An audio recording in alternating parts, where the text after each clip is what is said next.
Good evening, ladies and gentlemen. My name is G. Cole, and welcome to Homegrown, where I get to share with you some good music while talking to some great people.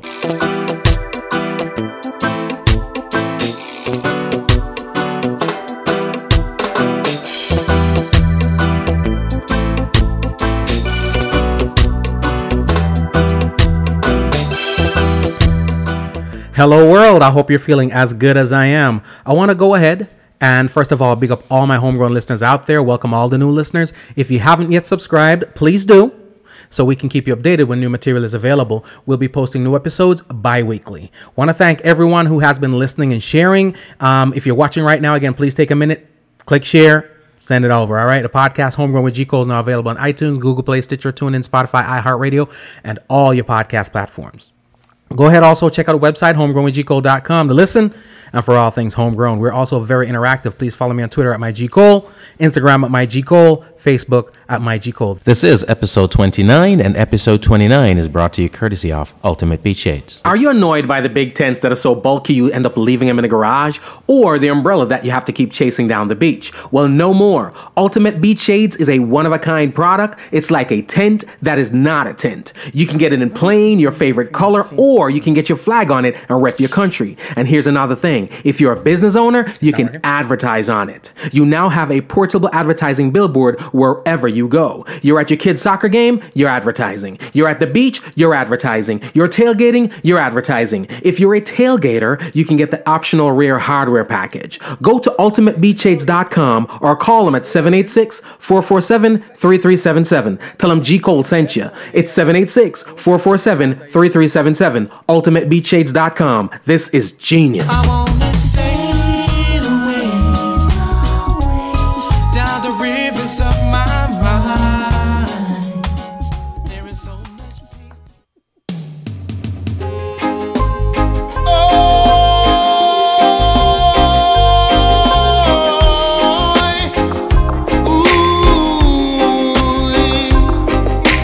Homegrown, if I some homegrown, homegrown, California, if I some homegrown, homegrown, homegrown, California. Babylon said them I go free it, but I just don't believe it. Babylon word is deceiving, and of them all a thief it. Lord, look how much people go to tribulation, and how many youths them a block a station. But we know depend where them depend, cause Babylon plan go straight to Satan. Homegrown, if I some homegrown, homegrown, California.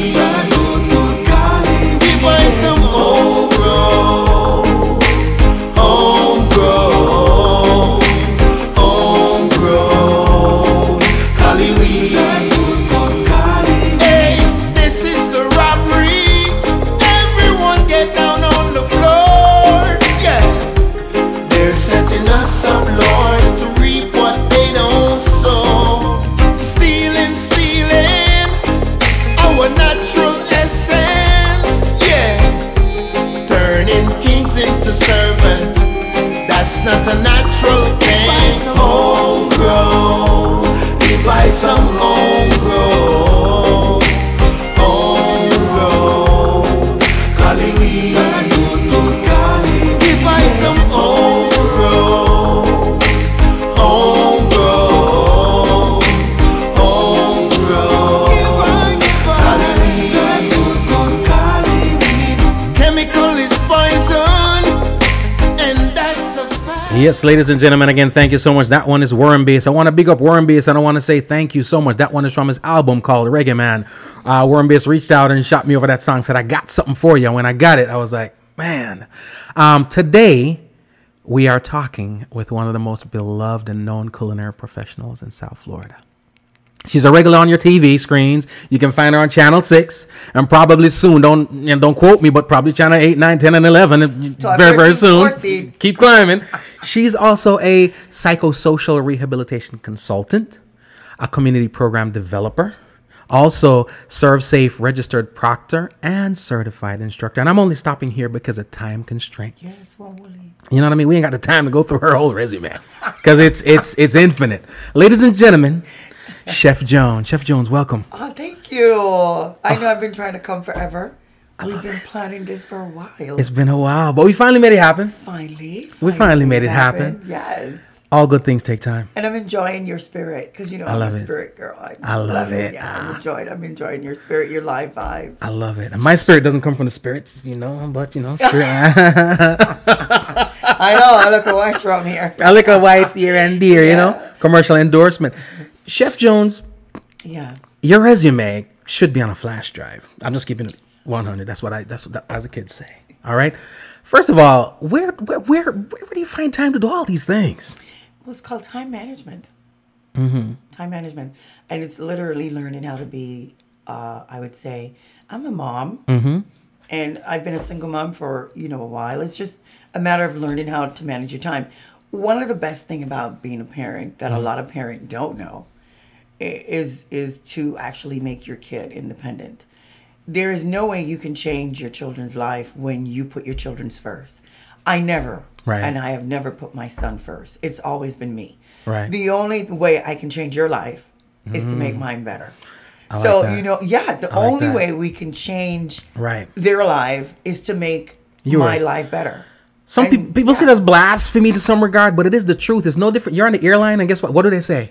Put the mask on you, Yes. and then you can help somebody else. Well, how are you supposed to help your children when you're working 5 jobs? 4.5? 4.5. No, in Jamaica, people 6. 6 Six work. How you were supposed to help your kids? You're not helping your children by working 6 jobs. You're helping the So system. You're and helping society the system, and yeah. you're not there. You're not there to help them. Yeah. You allow TV to raise them, and you allow people in the street to raise them. You're not there to guidance. Wow. So for me, when I became a mom, the first thing I thought about was like, how do I use this kid to change my life? Wow. And he did. He Wow. literally made me get up in the morning Wow. just by looking at him, getting my education, making the world better for him. And it doesn't mean that I'm going to work 4 jobs. Right. It meant, how do I work in the system? Right. And in working in the system is the only way that we are going to change our cultural mindset. I love it. I love it. Now, you are most recognizable in uniform and by your title and brand as Chef Jones. Yeah. You know, the connoisseur of culinary arts and all that good stuff. But that's by no means all that you do. No, that's just it's just what people see. Right. And now, they're knowing.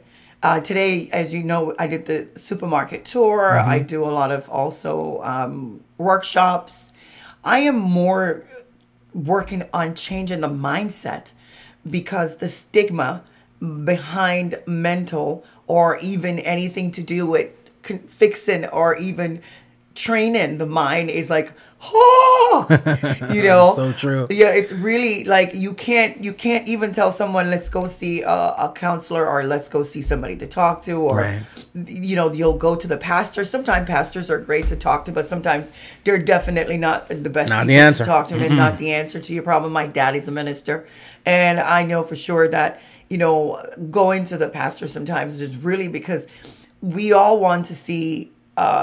For me, we are all trained in different things. Right. I try never to step out of my competence. We're trained for AC. We're trained for home care, nursing. We all have individual training that we do, and we learn the craft of it. Right. And when we learn the craft of it, we can actually help someone else and teach Wow. them that. So the craft of learning about the mind and all of the different chemicals in the mind and how they work Right, is right, what right. we study. And so when we study that, we can understand personality disorders, we can see them, and we can help you with them. There's nothing wrong, America, Facebook, with talking to people. You gotta, and I'll be honest with you. One of the things that intrigues me is the propulsion. In other words, sometimes we're an agenda-driven world. Yeah. Like you mentioned, even talking to the pastor, sometimes the reason why it doesn't connect and doesn't work is because the pastor himself has an agenda. You know what I mean? Not necessarily mean that it's bad. Agenda doesn't equate to bad. No. But people got agendas. We all have genders. And but what I like pretty much is you've used the platform of Chef Jones to propel you into avenues that you can go ahead and make changes into people's lives, regardless for age and so forth. But Chef Jones is I'd say home base where it starts. So I'm going to start there with you. Let me know, where does this passion for the culinary arts come from for you? I think it was never, like I said, I've always said that to people. Another thing that I find very intriguing about the mind is how it works. And I start having an interest in the mind because of the fact that I had, like everybody probably sees some of my interviews, I have learning disabilities and I have lots of them. My computers are set up. I have accommodations that are on my computers that are set up. It's just like an accommodation of a handicap sticker or accommodation. So because I'm not seen like, walking or physical disability, people think it's not there. Right. So with that, I know that I am very artistic. I've always loved colors. I've always great with just being and being a chef is actually being a science. It's science. It's so science because it start mixing flavors and it's chemistry. It's like you're in the lab. So yes. Wow. So that's where it started. It started at the fact that I was labeled. Right. And we love to be labeled. Oh, especially I was in special education. I was at risk. I was as they call it, the love baby. How Jamaican man have like, listen, I can only talk for my own people. So, we have like 6 family. Down the street, Miss Dulcie have 2 baby for your father, for your husband, and 4 up the street. So, it happens. It happens. It happens. So and the fact that I never was able to speak about this in it. Right. But when you have grown into who you are and you accept who you are, it's such a refreshing feeling to not have anybody hold you imprisoned. It's exhilarating. Yes, because you hold your truth, somebody else does not. Nobody holds my truth for me. And so I love it. You can't come at me with, you know what? Nobody come at me with anything because I'm an open book when it comes to the struggles of my life. Right. And so I end up in this camp because I was suicidal. Right. I was just I was possessed by the anger of everybody else, as you would say, everybody else's agenda. Of what it is, the anger of everyone else. Because sometimes, in many times where I try to see, even as a stepmother, how I look at that, it was completely different because I loved my stepkids like they're my own. Right. You know, I love my daughter and I love my son as if they're my own. Because I was raised with that stepmother that looked at me all the time and said, but, it took me years to forgive her, but it also took me years to understand where she was coming from. There's always, whether it's ill-advised or not, ill intent or not, there's always some form of illogic there. You know what I mean? Yes. It's logical to her, illogical to us. Some kind of bias is always there. So with that, I'm like, was angry. So I kind of lashed out at this anger at school. I threw guys through windows, dude. What? I picked up the bench. I was just this really... I'm going to text you a name. I'm telling you. I need you to handle this from Chef Joe. I need you to handle this. Listen, I'm telling you, when I was in Connecticut, New Jersey, I picked up a whole desk. And back then it was the heavy desk. What? It's not like the little desk that they use now. The heavy desk, the one that look like boxes. The real, yeah. I picked it up and I threw it to a window, and it was like, where did the anger come from? Wow. It's all that built up anger of all the mental and physical and emotional all abuse. That bottled up. And all that bottled up. So I was like, so it's like, dude showed up at the wrong time, boy. You know what? Boy. We're going to have to do something with this girl. She's going to kill somebody. Yeah. So that's how I end up in a program. Right. That, and it's play soccer. And that's how I started playing soccer. I love soccer. Yeah, I used to play soccer 7 days a week. Yeah, man, it's really cool. I see they started at the city of Tamarack, and every time but they have it on a Tuesday night and a Thursday night, which I have cooking classes. Oh, man. So I'm like, I want to go. Tamarack, we got to do something. Yes. We got to do something. You can't be doing that. I want to go back and just do some kick and show them young people some wicked. I love it. So getting in that program is how I started working with the at-risk. Right. So at 15, I was working with kids that were 7 that was just like me. Right. But kind of catching it early. And I just grew up to love for humanity, for people, for actually children. In my later age, grown, I started developing a love for older people because I realized that they were the victims of the world. Older people and kids, they're the victim of the world. So, I always have compassion for the vulnerables, which are those people. So I love working with older people because they're full of wisdom, and I love kids because they just speak what's at their mind, and you never have to think what they're saying. The youth, the youth of the abundance of the mouth. So that's how the art part started, and that's where I go from there. I love it. Yeah, I love it, and I love the part with you. It's personal resonance because again, as you deal with the children. You can draw on the memory, on the emotions of what you went through. Yeah. So it's not just theory. No. A lot of times, there are a lot of doctors, there are a lot of mental counselors, a lot of people who are in there. They're working off a theory. Don't get me wrong; they're educated. It's all good. Of course, yeah. But there's no personal resonance.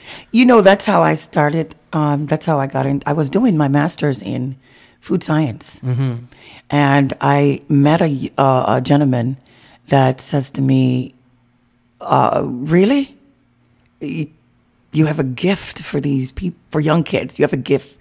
You feel their compassion. You see all of it. So what are you doing? Food science? So I'm like, dude, I'm not going to finish. He's like, nah, you need to be in psychology. You need to work. This is your calling. Your calling is to, because you are going to know exactly what that person is feeling. Yeah. You're going to know what that 9-year-old is feeling. You're going to know what that 25-year-old is feeling because you have gone through everything that's going to make you not just logic, but actually compassion because you have gone through it. I love it. And whatever it is that I've gone through, it was psychology that made all of it. Right. My 4 years of my master, because it took me that long. I never thought that it would be psychology because, as you know, there's a lot of writing. A lot of theory in that one. Oh my God, and a lot of reading and research and trying to understand the different way to diagnose personalities and stuff like that. So it was like, for me, that extra year that I had to spend getting a C because you're not allowed to get C's.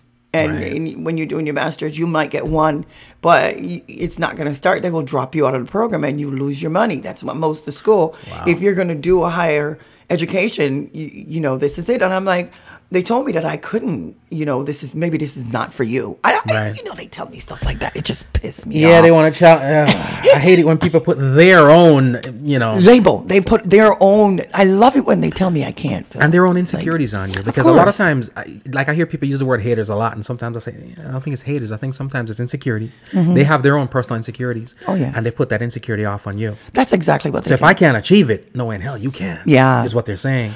Yeah. But with even, we look at, again, the strong, resilient Chef Jones right now. I'm a backtrack person. I love the rearview mirror because, I'm not scared of what's in the past. Talk to me about little girl Michelle growing up with her little easy bake oven or whatever. No, never had any of those. No? No. Never had an easy bake oven. Nah? No, man. Somebody messed up. Yeah. It's not, I remember, let me tell you what I had though. I had a sewing machine and it wasn't, I didn't get my sewing machine until I think I was probably about 15. I got a sewing machine. Yeah? Yeah. And I was a girlfriend of mine that we were going, I think, to do some cleaning for a lady, and she had a machine, and she's like, I'm going to take it because she sewed. Right. And that's where my passion came in for sewing, knowing that these things, I love to sew. Right. So. You're a woman of many talents. Yeah, I never had, I'm very arty. Anything to do with art is who I am. That's why I got into these, because I'm like, okay, I can't spell. Right. Things has to be read to me. Right. How do you, listen, if you read some of the things that was said in all of these doctors, she's mentally retarded and this is what she's going to do. They literally, mentally retarded. Wow. I was mentally retarded when Voc Rehab, which I'm a vendor now for. Right. I saw that. The world. Oh man. How funny is the world? Wow. And the doctor, it's like, he's like, She is bright, but she is mentally retarded. How is it that I'm bright and mentally retarded? Wow, oxymoron. So, how do you do this? Right. Where you won't be able to teach her but then another one says, you know what? You'll be able to teach her because she is got these amazing gifts. Right. That if you tap into them, this is how she can learn. So you have many doctors with many different theory that are going to sign up these plans for your children. Right. So when I got into psychology, this was one of the things I wanted to change. I wanted to see more than what the different tests they use, the different intelligence tests. And there's many different intelligence tests to use just to talk about that. So even for people with children that have these problems, it's fine. But adults now that don't know how to read, there's many of them that think that they are either illiterate, which is not learning how to read, but actually they have a learning disability. A learning disorder. And so I can target it really quick. Wow. And that's the gift, is when I go in and I say, nah, that person just need to learn this way. So when I'm going to do that kind of test, or when I'm going to use, I know exactly what to look for. And my, as you would say, my coach, he was exactly right. So after going into this and everything started making sense to me, why I'm like this, how my brain work, how I'm still studying how my brain works. It amazed me. I love it. It literally amazes me every day. It frustrates me every day. I can't imagine. It does. Oh my God. But still, it amazed me. But I mean, for doctors and educators to say stuff like that, I would assume that, with the level of intellect that they possess, they would probably try to find a way to learn how to educate each person. Because it doesn't matter if there's no form of learning disorder. If you got 50 students in a class, they're not all going to be learning the same way. No. But it's crazy. Ladies and gentlemen, I'm here talking to Chef Jones. Again, don't go anywhere. We got some more music coming your way. We're going to chat with her a lot more. Keep it moving. Keep it grooving. It is Homegrown.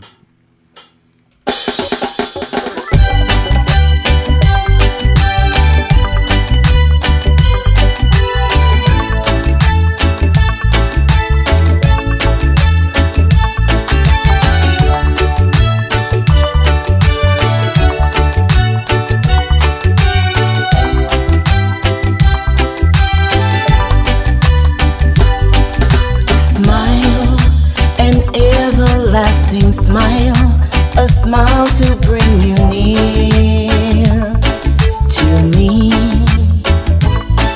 Don't ever let me find you gone, 'cause that will bring a tear to me. This world has lost its glory. Let's start a brand new story now. My love, right now, there'll be no other time, and I can show you how. My love, talk in everlasting words and dedicate them all to me,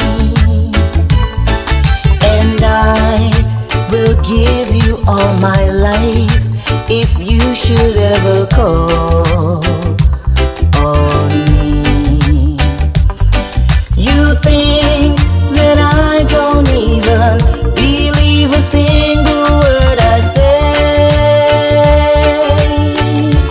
It's only words, and words are all I have to take your heart away.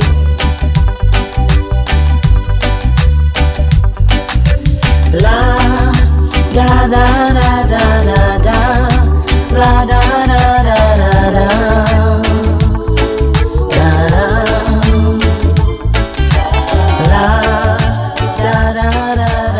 Ladies and gentlemen, that's one of my new favorites right now. That song is called Words by Lady Tia. That one was recently #1 on the South Florida charts also.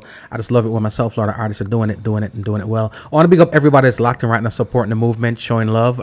Renee, what's up, cuz? Thank you so much. DJ Kevin Stew, Freedom Murphy, everybody that's locked on right now, showing love from all over the world. Somebody asked a question. They got, let me see, what's the questions that we got here? They were just one, well, they're my big yoke, the Asaka.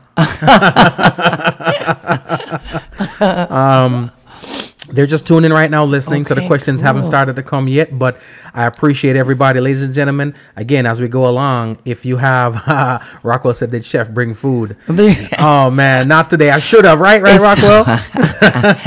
Yo, people see me, they just see food. That's a good thing. Hey. I'm not mad. We need to get it together, get some food next time Yeah, because get it you know together, what? get some food. Everybody else is getting grub except me. And you know? But it's all good. Again, big up Lady Tia. That's a wonderful song. I love it. I love it. I love it. You're not only passionate about the kitchen, of course, as you say, Yeah. but a healthy kitchen. You teach vegan cooking classes with the city of Tamarack too, right? Yeah. Talk to me about that. Plant-based. I'm going to say plant-based because when you say vegan to people, it's more a lifestyle. It's literally a lifestyle. Gotcha. The vegan lifestyle is completely, it's like, it's a religion. Right. So what I'm doing is teaching people how to cook with plant-based food. It's funny because yesterday my kids made turkey meatball and the little ones, and they have not used any form of animal product in cooking class for about a year. Wow. And these are 7 and 8 and 9 and 10-year-olds. Because you have to find creative way to introduce new things to them. And they're willing to learn. They're very open-minded. They are so, oh my God, I just love them because they're anything that comes. I don't want to try it, but I make them try everything. So yesterday one of the kids said to me, Chef, we want to do shepherd's pie or we want to. So I always use turkey to do all that stuff. And so we made turkey meatball and spaghetti and fresh baked bread from scratch. And so we had a good day of eating turkey. I shouldn't have asked you this. I'm getting hungry right now. Wow. That But sounds the good. vegan cooking class, the plant-based cooking class, it came from the community of wanting to learn more about it. They kept asking the city, and we started the vegan cooking class on Thursdays. And so it's there, it's growing, it's but I think I more like to focus on the kids Right, more so than the culinary. than the adults, because again, adults have it in their mind that they better their children first I got you. before themselves. I got you. Now, if you learn how to eat this way, don't you think that your children are going to follow? Yeah. But They live most what they of- learn, They yeah. live what they learn. Your children are examples of you. Yeah. And every time we think that they are not watching us, they watch everything are. that we do. Sure are. I mean, I see my son. He is so driven. Mm-hmm. He is so driven. And all from the moment he was born, even before he was born, he Mm-hmm. was just kicking, and I could not sleep at night. That boy would not let me sleep at night. kick the He door just, open. he was just, and I'm like, this boy is just. And then when he was born, the doctor was like, "Whoa, 22 inches tall," and he was 7 pounds, 4 ounces, and he was just a tall boy. And he's like, I scared him. He walked late, but his determination of this is what he wants to do. Right. And for me, basketball was the least of my thing. I'm like, dude, give me a break. This, Right. you know who I am? Right. I'm not one of those typical moms. This is not going to be your thing. Right. But I find that it was what I had to do to get what I wanted. Yeah. So I put him in every sports there is because he was athletic built. Wow. Yeah, I saw that. He was just natural at it. Right. He played football. I took him out of football. Boom. Because I saw that it was putting me in the emergency room constantly. And so I removed him. Right. He played tennis. He loves, for 8th grade, I think from 6th, he got athlete of the year. Wow. And every sports. So he was very, very, but I had to make sure that I used that to teach him that up here is what matters. Right. So, his GPA and his graduation and all these accomplishments, when people say, boy, it's a matter of, I'm mean. I'm not mean. I'm a tough mom because Right. I know that he's heading in a tough world. I'm gotta a tough prepare him. teacher because I know that these students are going for a tough world. So and I do it with love. Right. Yeah, I do. Tough I love. really, it's tough love. Yeah. So the And he just graduated, determination right? of that. Yes, he just graduated Off to Sunday. college? The boy was on the plane Monday morning, 5 o'clock. Listen, I didn't. How are think you handling no, that? No, star me no English right at all. You see, I gone into Jamaica though. Oh Lord, come back. I know Anglit, you know what I'm saying? I know Anglit at all, man. Well, It's you just prepared him for the world. So he's going to the world, man. But it's just the fact that the first thing that I can't. It's just it chokes me up. Is what if he's out and he gets shot just for being a black man? Yeah, we all have to worry about that. That is my biggest fear in life with my son. But my mother always tell me, idle time is the devil's playground. Whew. Yeah. So my picnic, Gave him a lot to do. listen. But here's the deal. You that tough love though. Yeah. The person you raised. Comfort. Take the comfort in knowing that, you know what, I put him out there. Yeah. I put him out there right. Yes. That tough love don't worry. Yes. So he's Don't gone. worry. He's gone. He'll be back. He's gone first. He got a scholarship for summer. Wow. And I was like, take it. It's an opportunity that's Absolutely. going to. So I shipped him out. But Absolutely. he's coming back, and then he's going to be gone again. Well, it's all right. When he comes back, he'll come back with a doctorate, a grown man. Yes. You know. Yes. He'll be back in 6 weeks. I'm counting the time down. Let the man go fly. Let him go fly. Let him go fly.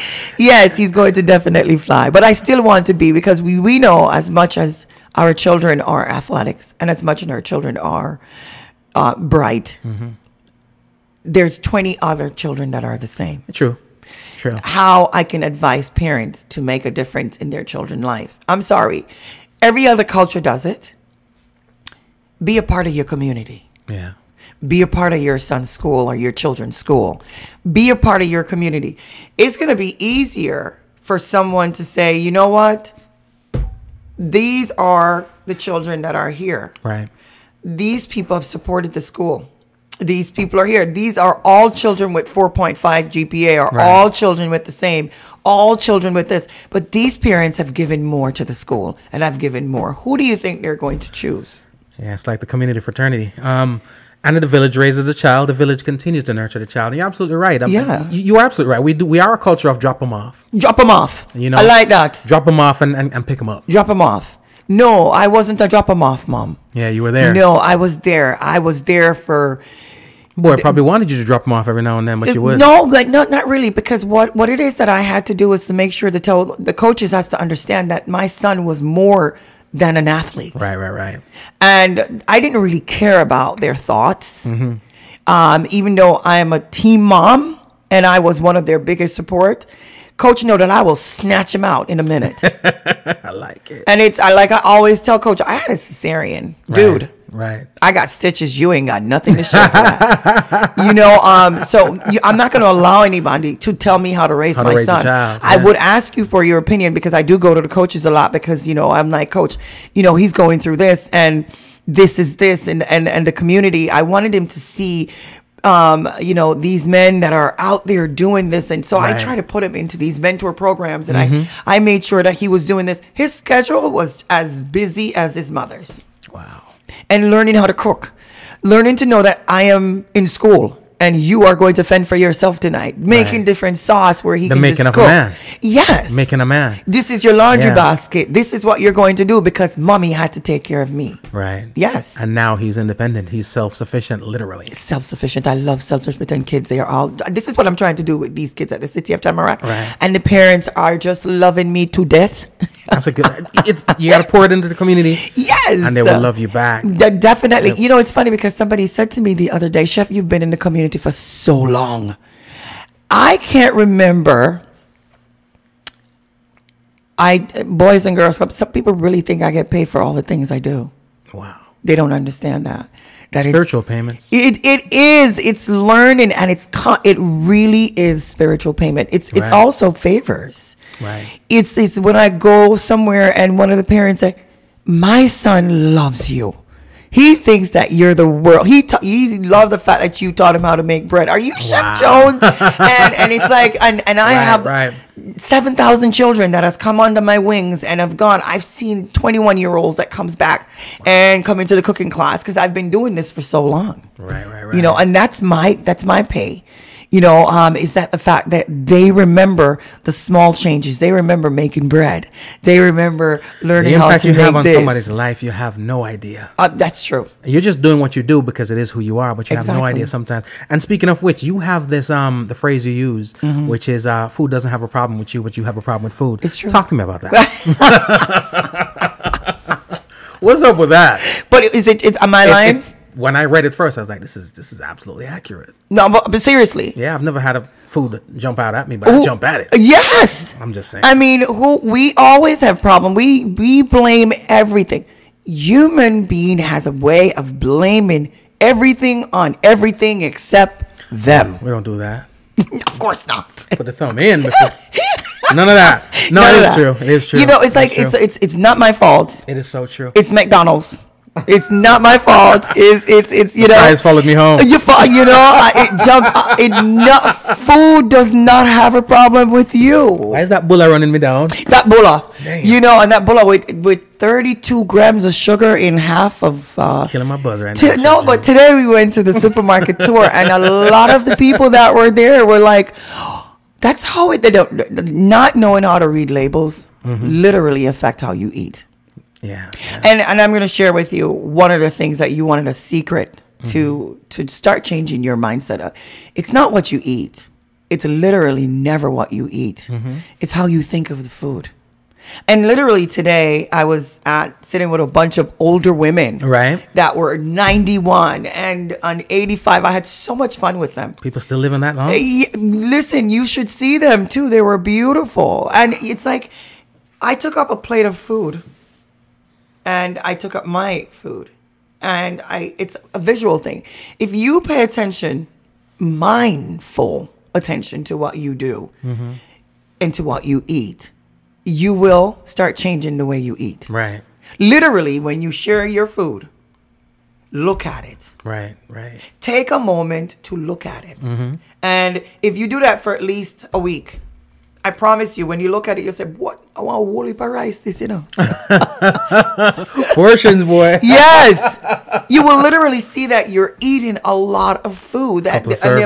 amount of food that you're eating can feed 5 people. Yeah. It's that plate that you have. One of the ladies says, and it's funny because Jackie, she wrote it on Facebook. That one says, "Oh, chef, I use smaller plate, me just pile it higher." Wow. It was so refreshing. Vertical. She was 92 years. She said, "I use smaller plate. My son tell me all the time, so I buy one whole heap of small one and I pile it high."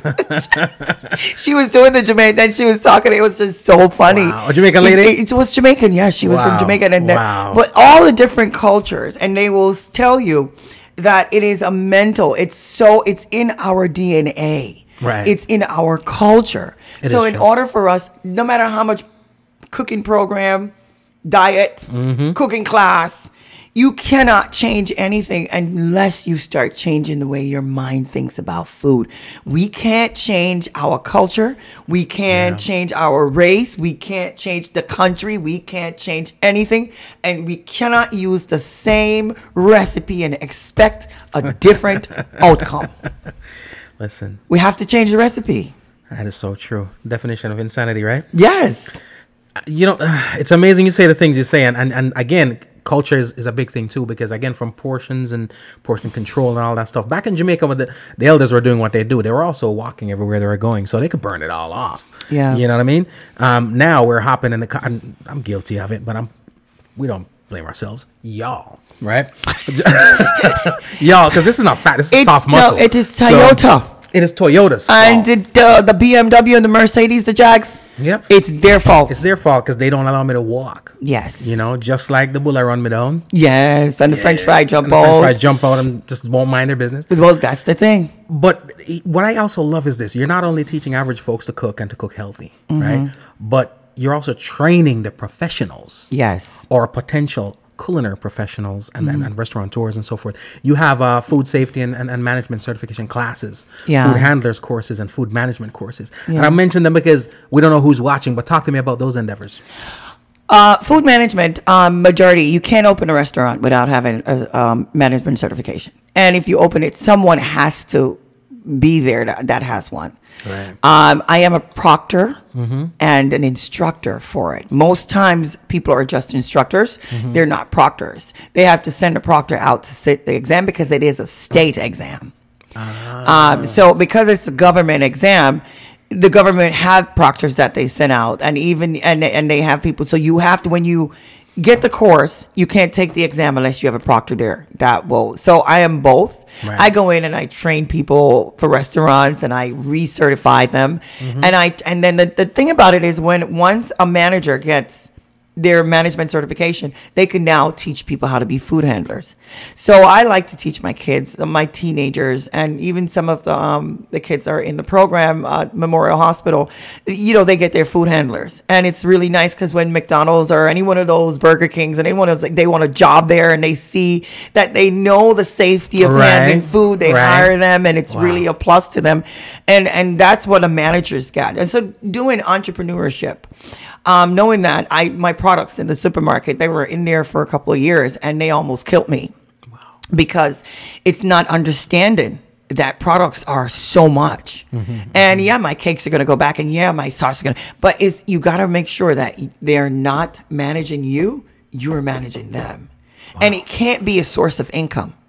These things are called, they're not microwave income. Right.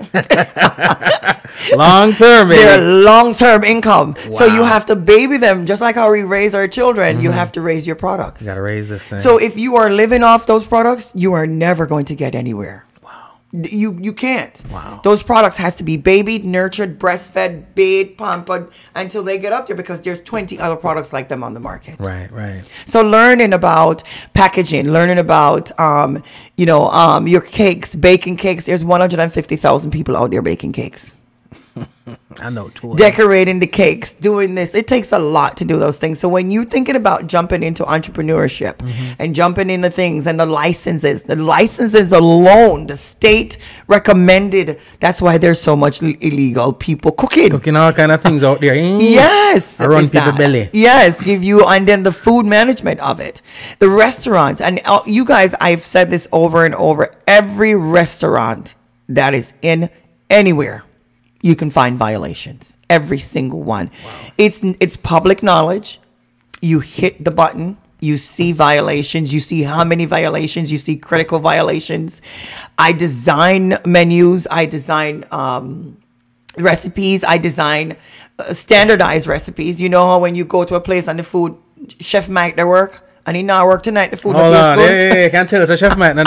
Consistency ain't nowhere. Consistency is nowhere in that, because we don't have a standardized recipe. So when your company becomes big and you hire someone, and nobody wants to pay the money to grow. Yeah.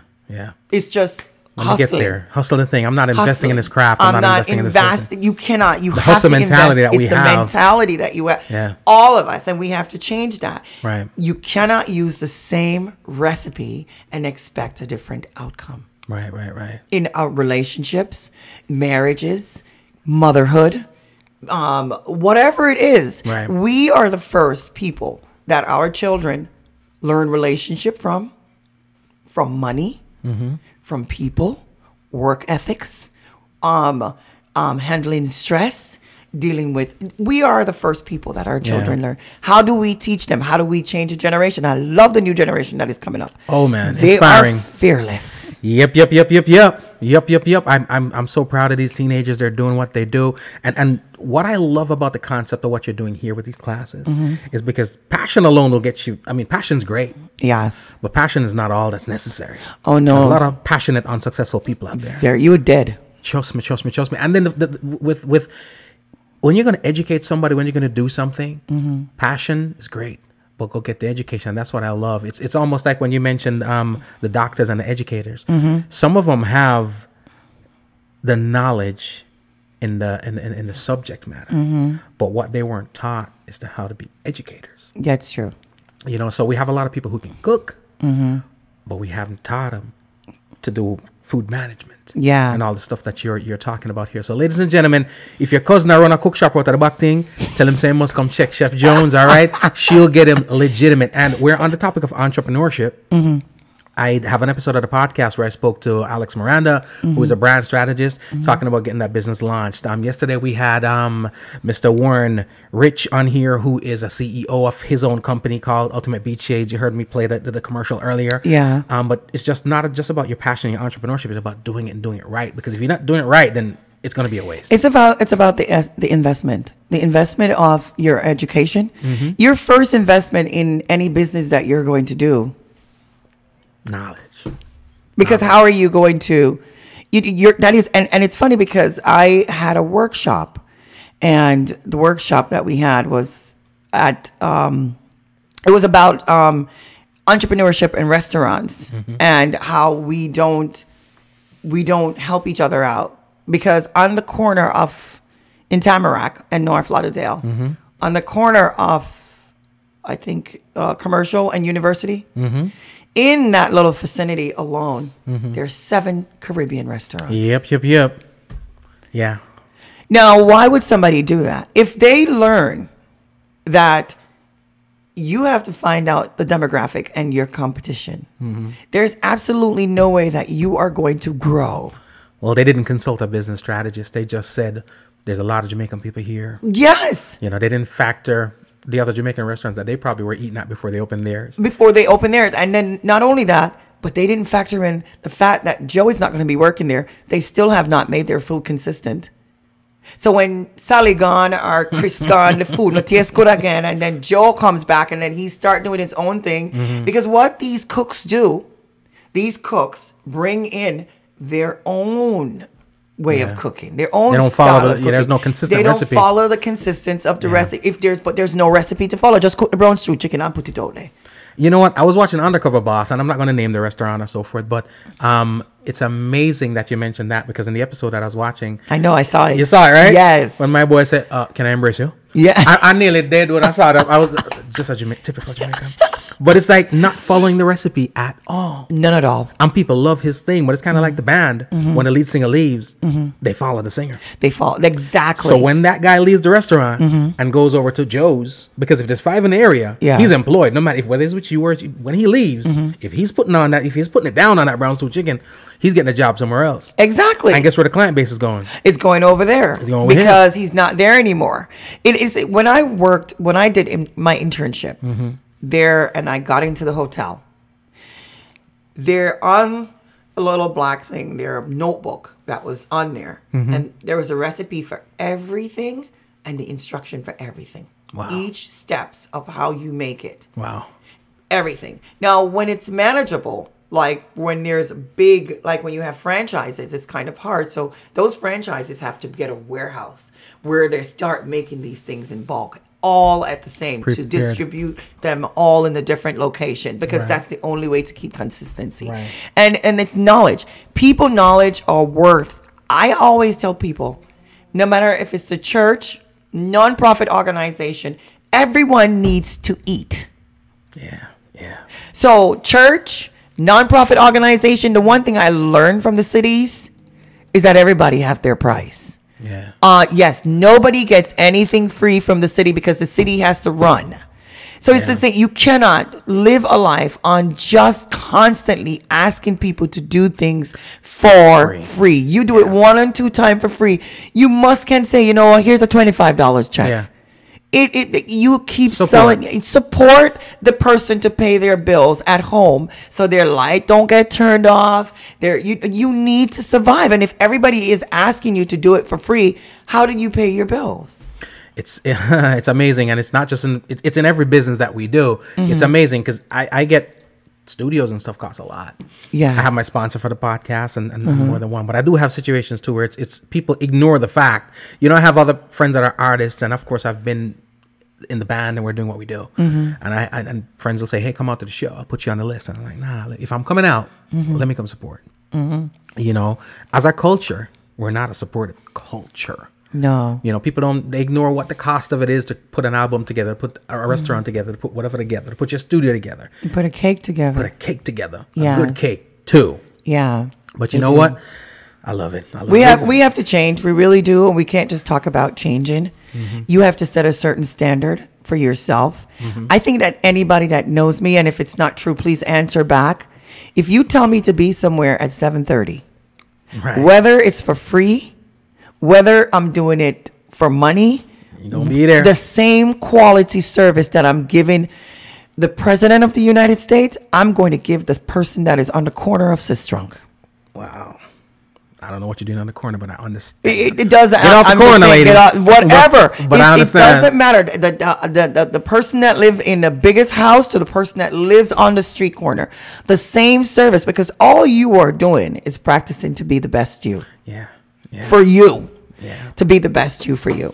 And what you're doing at the same time too is you're creating your marketing piece. Oh yeah, because people always ask me why I wear my jacket everywhere, because I'm Chef Jones. I love it. That I'm building That brand. a brand. No, it is true. It is. I'm not true. selling Michelle. Some people, they hear Michelle, who names so?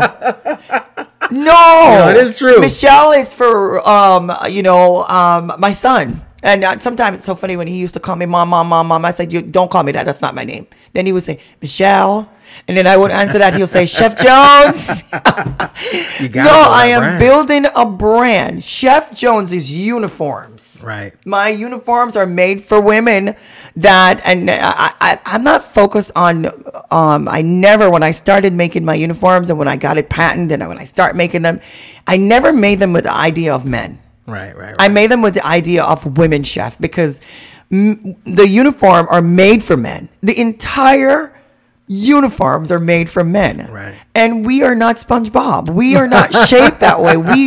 Most of us are shaped with curves. Women. Right. So I designed my uniform because, and even some women, when they see me walk in, some women chef, they don't take me. They're like, okay, her uniform is too cute. Right.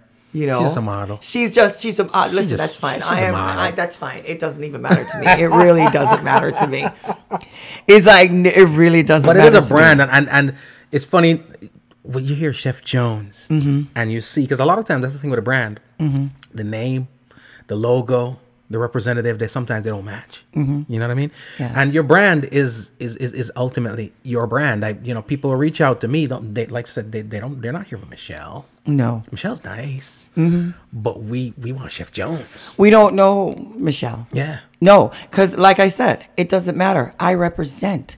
If I'm not going to do it right, I'm not going to do it at all. I love it. Because I told people all the time, I went through a period of my life where I learned how to eat bread and water. Yeah. Wow. The nice thing about it is that I knew how to make the bread. Wow, I like that. So because of that, I like that. I can't be bought with certain things. I will not. My values will always be what they are. Right. And I won't change them. Money changes you, and it's not money that changes you. It's the people when they think you have money or when they see that you start making. It's not the money. Yeah. It's the people. It's the people around. And I believe that now. I used to hear people say it when they're being interviewed, that it's the people that change them, because they start calling you and begging more, no matter how much you give them. If one person do something for you 20 years ago, you're covering that favor The rest of your life. The rest of your life. That's brought down so many successful people. So this is where you have to cut, and learning that as a manager in a restaurant, learning that as an entrepreneur, it's a very tough thing. You have to be very tough, especially as a woman. I love it. Ladies and gentlemen, we're celebrating our entrepreneurs, and I'm telling you something more than anything else. Chef Jones is dropping jewels. For all the people planning to open a business, she is a chef. She does 744 different things, but right now we're talking about Chef Jones. And for all those people who want to get into the business of culinary businesses or anything else, again, we talked about marketing. We spoke about all those things. Those things are essential. Essential. The city of Pompano just reached out to me to help them consult with their incubator kitchen that they have. And one of the things that we were there on Monday for in the meeting, one of the things that they love about the fact that I am targeting the mind. Not just the... Because you can train any entrepreneur the minute some hard time lick, then drop it and run. Yeah. I'm going to say that. I'm going to say that in English. The minute it gets hard... Then drop it down. No, I'm just kidding. The minute it gets hard, they bounce. It's like you cannot. You know how much disappointments I have had in my life and still haven't. Right. And these cities are not going to reach out to you, because no matter what you do, it's a representative of who you. Even my uniform, everything I do, it is structured just to design the label. I love it. My uniform. The time I set, no, I'm not doing that. The turning away jobs, the notch, no, I'm not doing that. Right. The saying knows, and you have to say no in order to grow. As your mother, you can't licky. You can't. And that's one thing people don't get. Is Yeah. that you can diplomatically, Yes. professionally, respectfully And say no. say no. No is something I've practiced and I got it down to. I'll say no to whatever, whoever, wherever, whenever, if it's not beneficial. Yeah. Sometimes no is the best answer you can give. And again, ladies and gentlemen, thank you so much for logging in and joining us. Kevin Stew, big up yourself. Tanisha, big up yourself. What's going on, homegirl? Way back. Nads, big up yourself. We're getting so much lessons here from Chef Jones. Again, focus on that branding. Make sure you harness your brand, bring it to the world. We're going to talk a lot more about that. I met somebody one time that said to me pretty much that he's known Bounty Killer for 15, 20 years. Never met Rodney Price before. That's because Bounty Killer makes sure that the brand is out there. Level! Keep it moving, keep it grooving. It is Homegrown.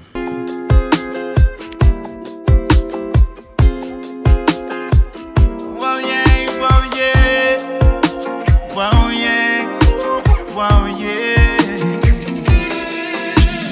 Good boy bust a shot and me say zoom zoom. Police them a run with the zoom zoom. Them knock up on me, I tell you zoom zoom. Mama will a red because I zoom zoom. Papa in my ball cause I zoom zoom. Set the pressure at the street up here zoom zoom. Youths all over with the zoom zoom. Said them hungry, them can't find no food. Said the youths them a loot and shoot. Yes, the youth them you don't know say them rude. Nah take no talk in a Babylon yard. Them a youth you ready for job but yeah. I miss a live it up youth cause the time is now. Them a youth strong, yes them have it locked. No matter what you do you can't stop them pot. Action speaks louder than words. I miss a disappear in a thin ear. Them a youth yes them not really have no fear. Walking the ground, trampling the dragon, busting up the iron, say them a lion. Good boy bust a shot and me say zoom zoom. Police them a run with the zoom zoom. Them knock up on me, I tell you zoom zoom. Mama will a red because I zoom zoom. Papa in my ball cause I zoom zoom. Set the pressure at the street up here zoom zoom.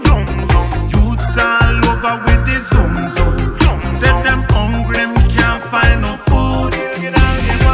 Full of attitude and them no have no gratitude. Sing na na ding ding wah wah. I miss a firehouse running red. I miss a gunshot beating in the streets. Fire in the streets. Upper summer con me say upper Bins road. Them a youth and yes them no know the road code. Busting up the guns them, running all the ends them, killing all them friends them. Good boy bust a shot and me say zoom zoom. Police them a run with the zoom zoom. Them knock up on me, I tell you zoom zoom. Mama will a red because I zoom zoom. Papa in my ball cause I zoom zoom. Set the pressure at the street up here zoom zoom. Youths all over with the zoom zoom. Said them hungry, them can't find no food. Looting and shooting never stop. When you see them coming, them not turn them back. Mama say what's with you, I gon' sour you. So don't make them get the best of you. Good boy bust a shot and me say zoom zoom. Police them a run with the zoom zoom. Them knock up on me, I tell you. Ladies and gentlemen, we're here back with Chef Jones. We control the clock. We control the play clock, so we can do whatever we want to, however we want to, whenever we want to. I hear you. That one is the legendary Mr. Michael Rose from the band Black Uhuru. Michael Rose, we're going to be having him here too for a 2-part series. We're going to be talking Black Uhuru up until now, and then we're going to have him for New Rose, which is his new project. Yeah. He's done a lot of solo albums, but that one's going to be the first single. It is the first single off of the new album.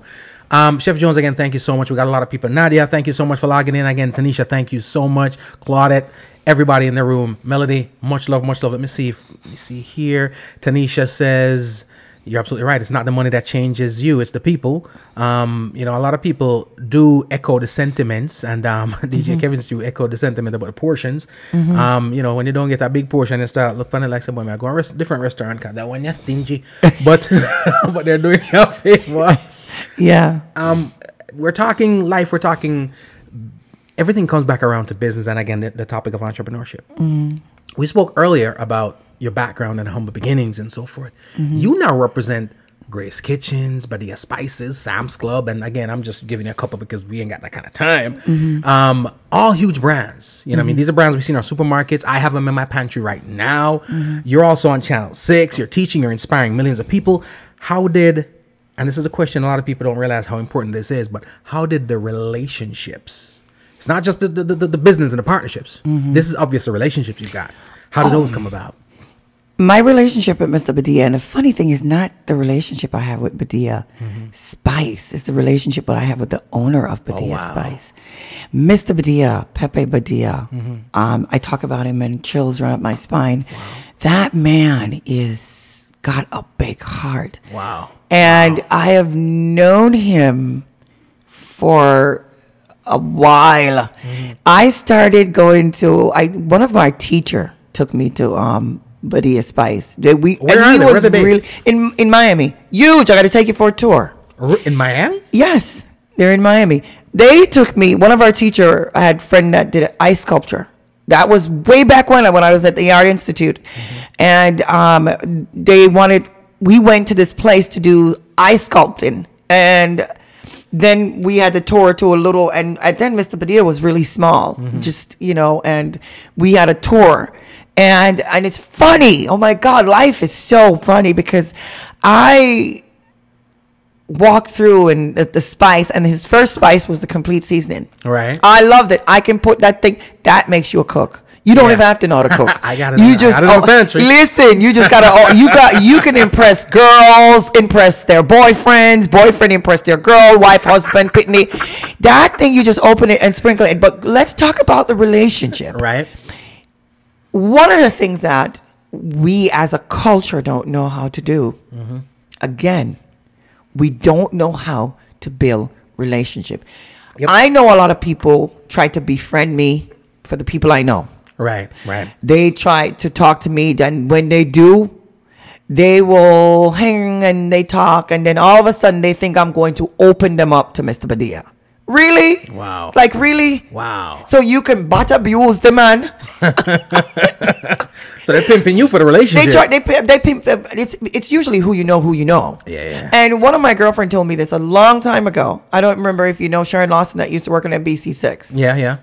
She used to always, she said to me one day, people will log on to you. And it was because I invited somebody to somewhere that we were hanging out. And it's just like, people will always get to you to get to the people that you know. Right. And so because of that, I don't tell people a lot of the people I know. If they ever know some of the people when me know. It's seriously, because they will know that Badia Spice, and it's known Badia Spice, Grace Food, and all of that because of the fact that I have maintained a relationship with these people, not today, not yesterday. It's the loyalty. Right.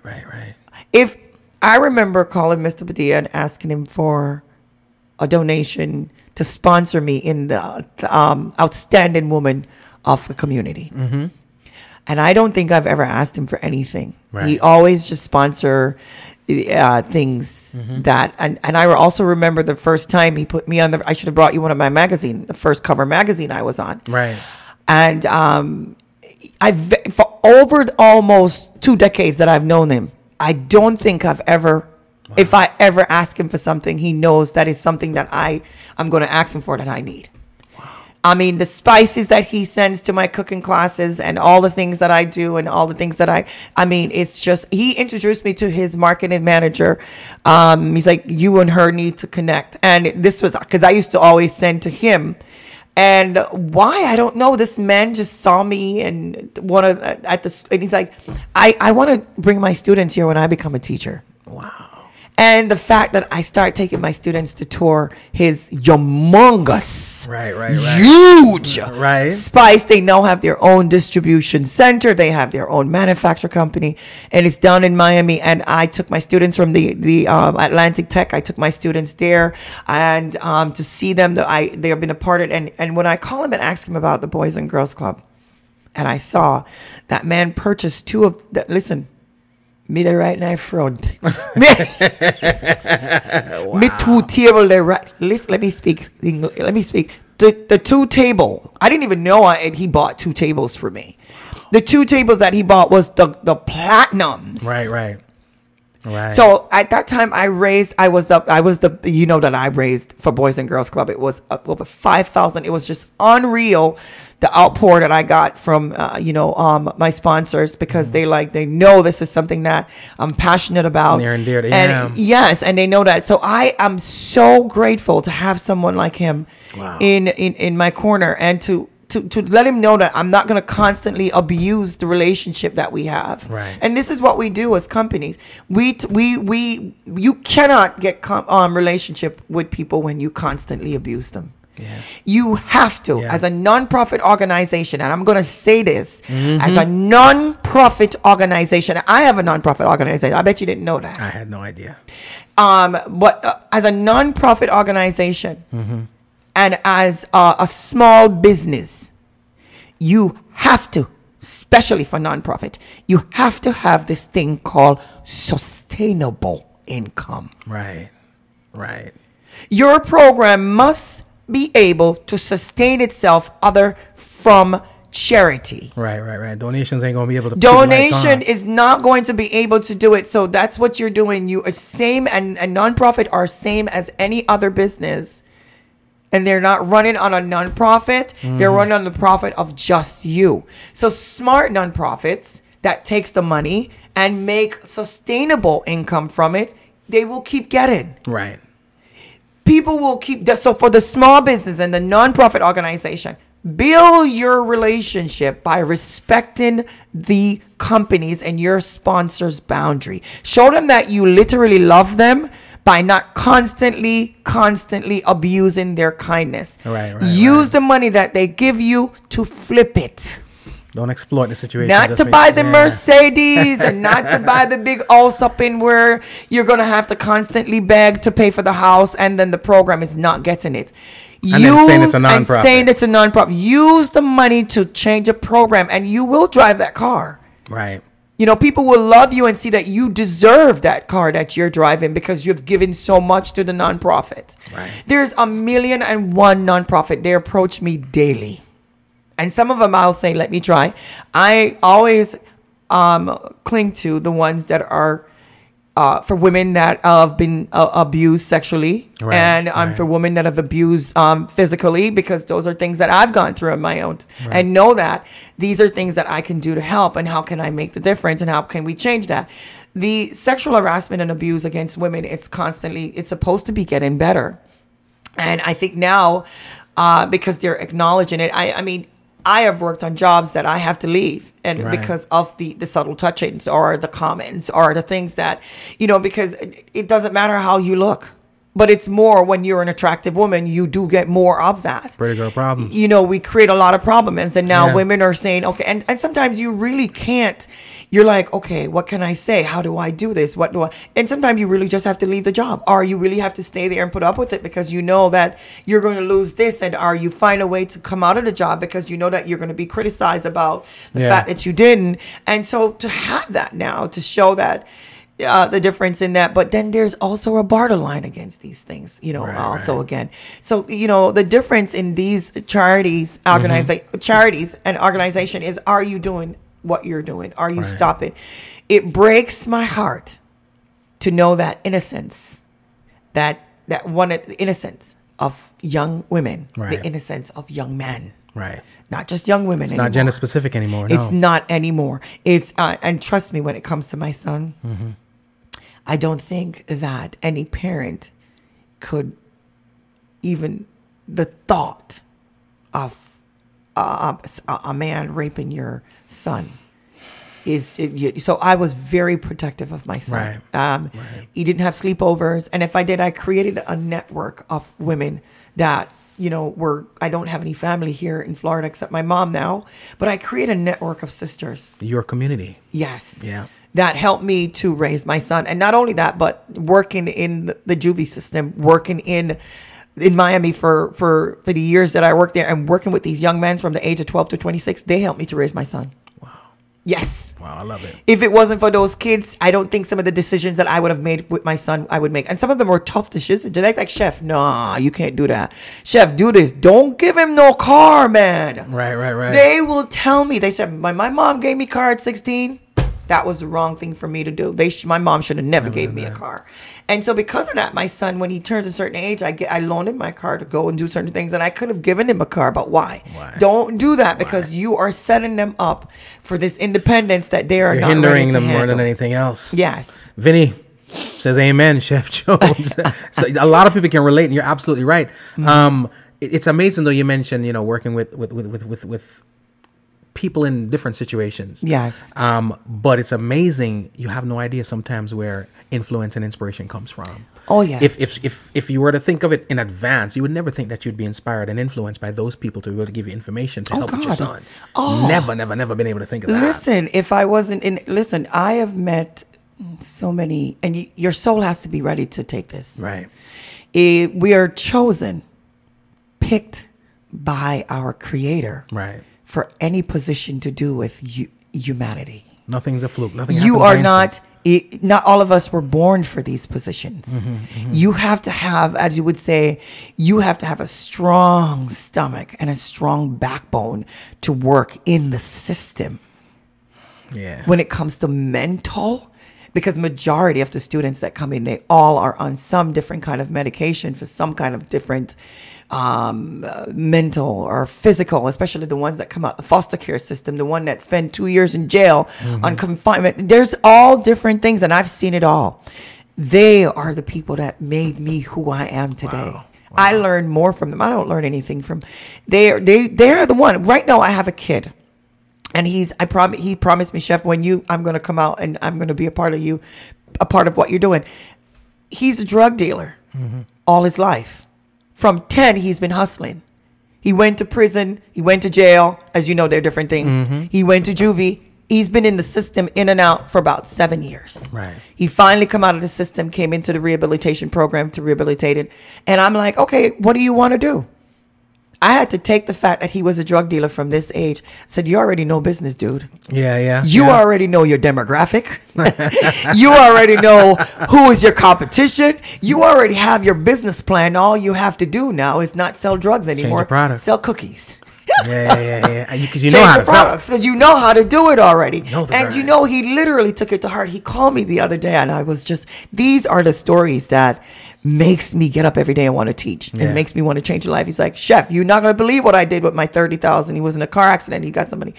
He moved to a state where he can sell cookies with, I'm going to say, hemp. What? So I know weed, baby. And I love cookies. Okay, he's like, Chef, you're going to have to help me to create a recipe, because he now lives in a state where it's okay to make them. And he's like, help me to do this so I can start selling this and this and this and this and that. So he's like, and then he started teaching me.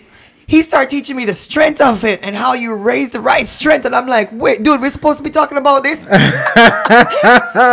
Yeah, you know, he came in from Cuba. His family came in from Cuba. His mom had 3-4 jobs. And he had to be the person that go out and do what he had to do. And I'm telling you, this kid, he is going to be a millionaire, because now he's going to be making brownies, cookies, and I'm going to help him to make his brownies. I'm going to help him to make his cookies. I'm going to help him to teach him how to do this. He's working on his safe serve, and he already know how to work the market, because he's been a drug dealer and in the gang for so many years. That boy went to college. Wow. He went to tough college, street college. You know, it's amazing as I talk about working with these folks, and even yourself. Yeah. I've seen you on many programs. And again, you're teaching them the whole nine, the cooking and everything. I think it's just dope.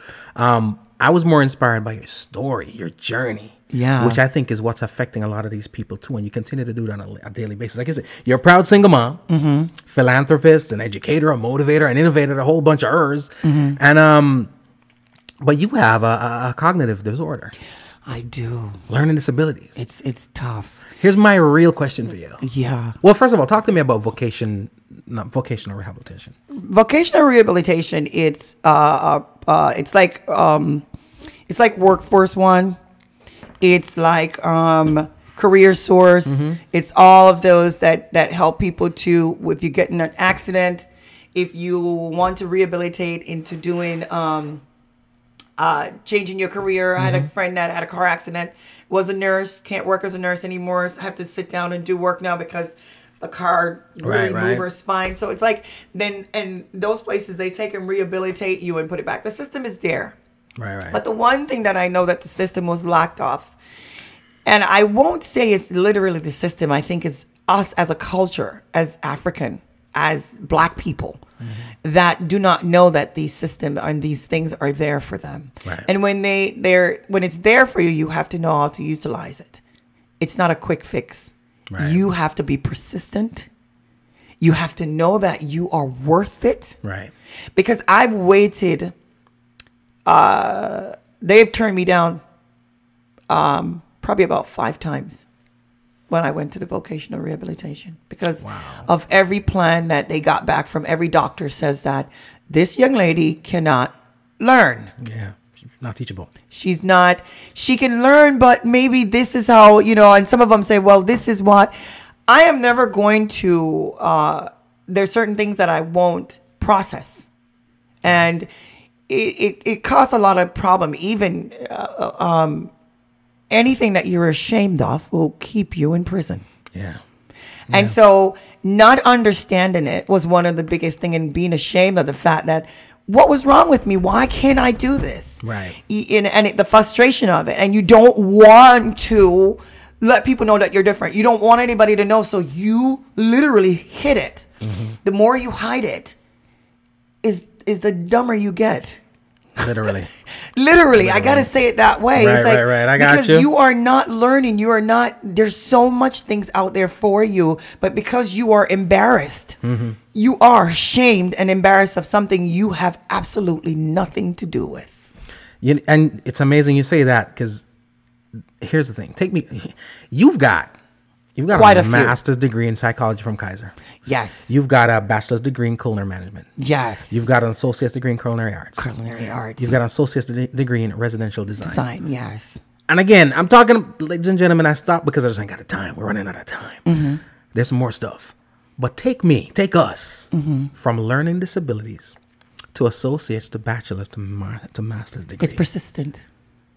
Persistence. It's knowing who you are and knowing that no one should tell you who you're going to be. Right. Who says this? You are the master of your own destiny. Wow. People still tell me today what I'm not going to do. Right. Oh, I am going to have my PhD. That's a definite. Wow. And I am going to have today on your show, on Facebook, and whatever I say that I'm going to have it, because it's already in the master plan. Right, I've already conceived it. Right. And you cannot have a dream unless it's conceived. Right. Conceived it. Right. That movie, Build It and They'll Come. No one should tell you what you are capable of but you. Heard that. And your designer. And your designer, your creator, the person that designed you just for this project. You are uniquely designed for everything that I'm doing. He designed me uniquely for that reason. I love it. The situation that I was put in when I was a little girl, the situation that I was put in when I was a teenager, the situation, it was only getting me ready for this journey. Wow. And so if I should die tomorrow, I've accomplished my goals already, because I've affected thousands of students. Right. I have one that one that called me to perform a wedding, because you do know I can marry people. And a lot of people didn't do that when I did my first wedding. What? Yeah. So you No, baked the cake, cooked the food, and marry him? One stop, dude. Damn. Listen, now I'm working on getting the do marriage divorces? license too. I'm working on the divorce. I can help you on the law. love it. I love it. I love it. No, but he's like, Chef, I want you to marry me. I want you to marry me and my girlfriend. I'm like, dude, this. The fact when they call me, even the ones that hates me, you've changed my life. Right. And it's because I do not prepare people for failure. Right. Right. We can't keep spoon feeding our children and breastfeeding them constantly through life. You saying to let go of my son? Dude, I let go of him from the day he was born. Wow. That's why he is who he is. From the day he was born, I gave him back to his creator. Wow. I literally gave him back. I love it. Yep. And he is who he is today. I gave him back. I said, this is your thing, man. But I also managed him. This is why I'm going through the depression that I'm going through now, because I am literally going through a depression, because I'm like saying, I can no longer control that. Right. So now I have to let it go. Right. To a bigger. Let the higher power control. Yes. Because I can't anymore. Right. He's hundreds of miles away. Mommy has to get on 2 planes or get on a plane to get to where he is right now. This is all up to you. But we still, because this age that they're in, from this age to 26, right, is where most of their bad thing begin. Yeah. That is the age. It's not from that age to this age. It's from 17 to 26. Wow. That's where you get in most of trouble. He was designed and fabricated to deal with that, though, based on, and at the same time, still, we recognize the higher power, and we do pray, always pray over them and make sure. What I get from it a lot is the old cliche saying, what you said earlier is, what the mind can conceive and believe the hand can achieve. Oh, yes. Yes. I love it. They told me I couldn't have children. They've been telling you a lot of stuff, huh? Yeah. Dude, they're like, listen, what I remember, you can't have, and I'm like, what? Certain things happened to me, and I was like, you can't conceive. I'm like, nah, somebody took that from me. But you took that, and I'm like, okay, try another doctor. Right. And then, we did some work and removed some damaged tissue and whatever. We tried. We didn't conceive for a while. It got to the point where my husband just constantly right. That man knew my body more than me. I'm like, dude, back up off of me, man. He knew my cycle. He's like, what? And he wanted a baby more. And I never wanted children because it was just because my life has been such a turmoil and I never wanted children. I'm like, right. But he wanted it so badly that I'm like, and when you love somebody, you're like, really? And so, you know what? I'm glad the day I had my son. Right. Because if it wasn't for him, it propelled me into greatness. Yeah. Because I was determined to change the world for him. I wanted to make his generation better. I wanted generational wealth. I wanted generational health. Right. And the mindset, relationship. So I made sure that I had a good relationship with him in the house. I allow him to communicate with me. Not the Jamaican thing. Don't talk to me because I'm thumping your mouth. Speak to me with respect. Right. I gave him the opportunity to express himself. Right. I gave him the opportunity to get mad. Now, when he gets mad and slam the door, and I turn Medea. Don't let me take the door off. Don't let me take the door off. Those are things that sometimes I see things that people do with their kids that I'm like, no, this never would happen in my house. It's just we set the stage for our children. We set the stage and because of that, even at school, anything I practice at home, I run my house. And when it comes to money, I am the queen of budget. And I did the same thing at any work, any city. I make things work because I practice on me first. I love it. I don't give anybody 99%. Right. I give everybody 100. Right. Because I know I have to give myself more. I love it. Yeah. And it's the same thing I expect from my son. It's the same thing I expect from my students. I give them that to go out in the world. And that's how I got to where I am today. It's the persistent of listening to people constantly telling me what I'm not capable of doing. So anybody out there, when people say you're not capable of doing something, and it's easy for you to fold up and say, okay, I can't. Because believe me, there's things that people say that that's not achievable. and I see it every day, and I go through the struggles. I go through the weight struggles just like anyone else. But I've decided that I'm going to change it, not just from the food. I'm going to change it from the mind. Right. Anything I set for people, anything I say, I live an example life of it. I can't say it and don't. You, as I would say, you live by your own drum, or the drum of your Beat your own drum, of your own drum, and I know. So I try to do that. I am far from perfect. Right, but don't marginalize me. No, I am far from perfect, but I don't judge people. Right. And I don't see black. Right. I don't see white. I see gray, which sometimes people can think that I'm cold. Right. But if anyone knows me, I'm very practical. Right. Yes. You are saying this, but this. So the things that people only see what affects them. Mm-hmm. They never want to see the truth or the gray. I'm not even going to say the truth. The gray area is always the right area. Right. It's never the white. It's never the black. It's never the red. It's never the white. It's the pink. Right. And the gray area is where the truth lies. Wow. So try to always see, instead of criticizing what you do, instead of being angry at the fact that this relationship doesn't work out, instead of hating this man because this happened, or hating this woman because this happened. Those people that are going through things, they're going through things just the same. And why the heck would anybody wants to be with somebody that don't want to be with them anyway? I don't understand that. But the fact is that this person that you can't stand, they're going through their own issues. But we don't see that. We only see what's going on into our issues. Yeah. So because of that, after my relationship, I decided that I didn't want to date at all. Wow. I didn't want to go back into a relationship that way. So I had to work on me. Right. I had to change the recipe of what I thought relationship is supposed to be.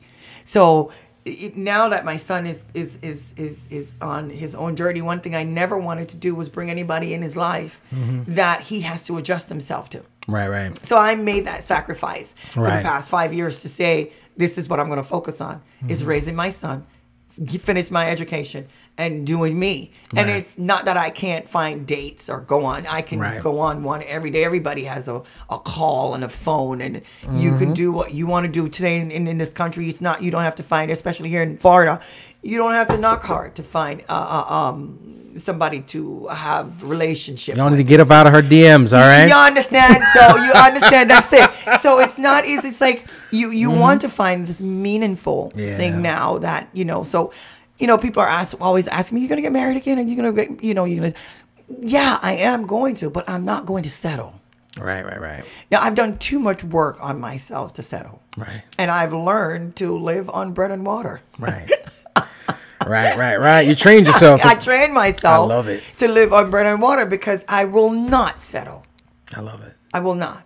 We, as a woman, as a mother, and as a person that set example for young women, I am not tilapia bait. Wow. No, I am sea bass. What? Sea bass ain't cheap, No, it's not. It's $35. I'm giving an example. Chilean. It's just that we settle for so much Right. as women. We Right. really settle for so much. And That is true. Yeah, we settle for so much as women, and it's so damaging. It's very damaging to our young women today, Right. where they think their entire future is below their navel. Right. They think that holds all the purpose in life. Right. Is their body. So now we have the taught that, fake though. bottom. We have the fake everything, Yeah. the eyelashes, the nails. And it's not men that put that power, that Right. put that. It's really not. It's women themselves. Yeah.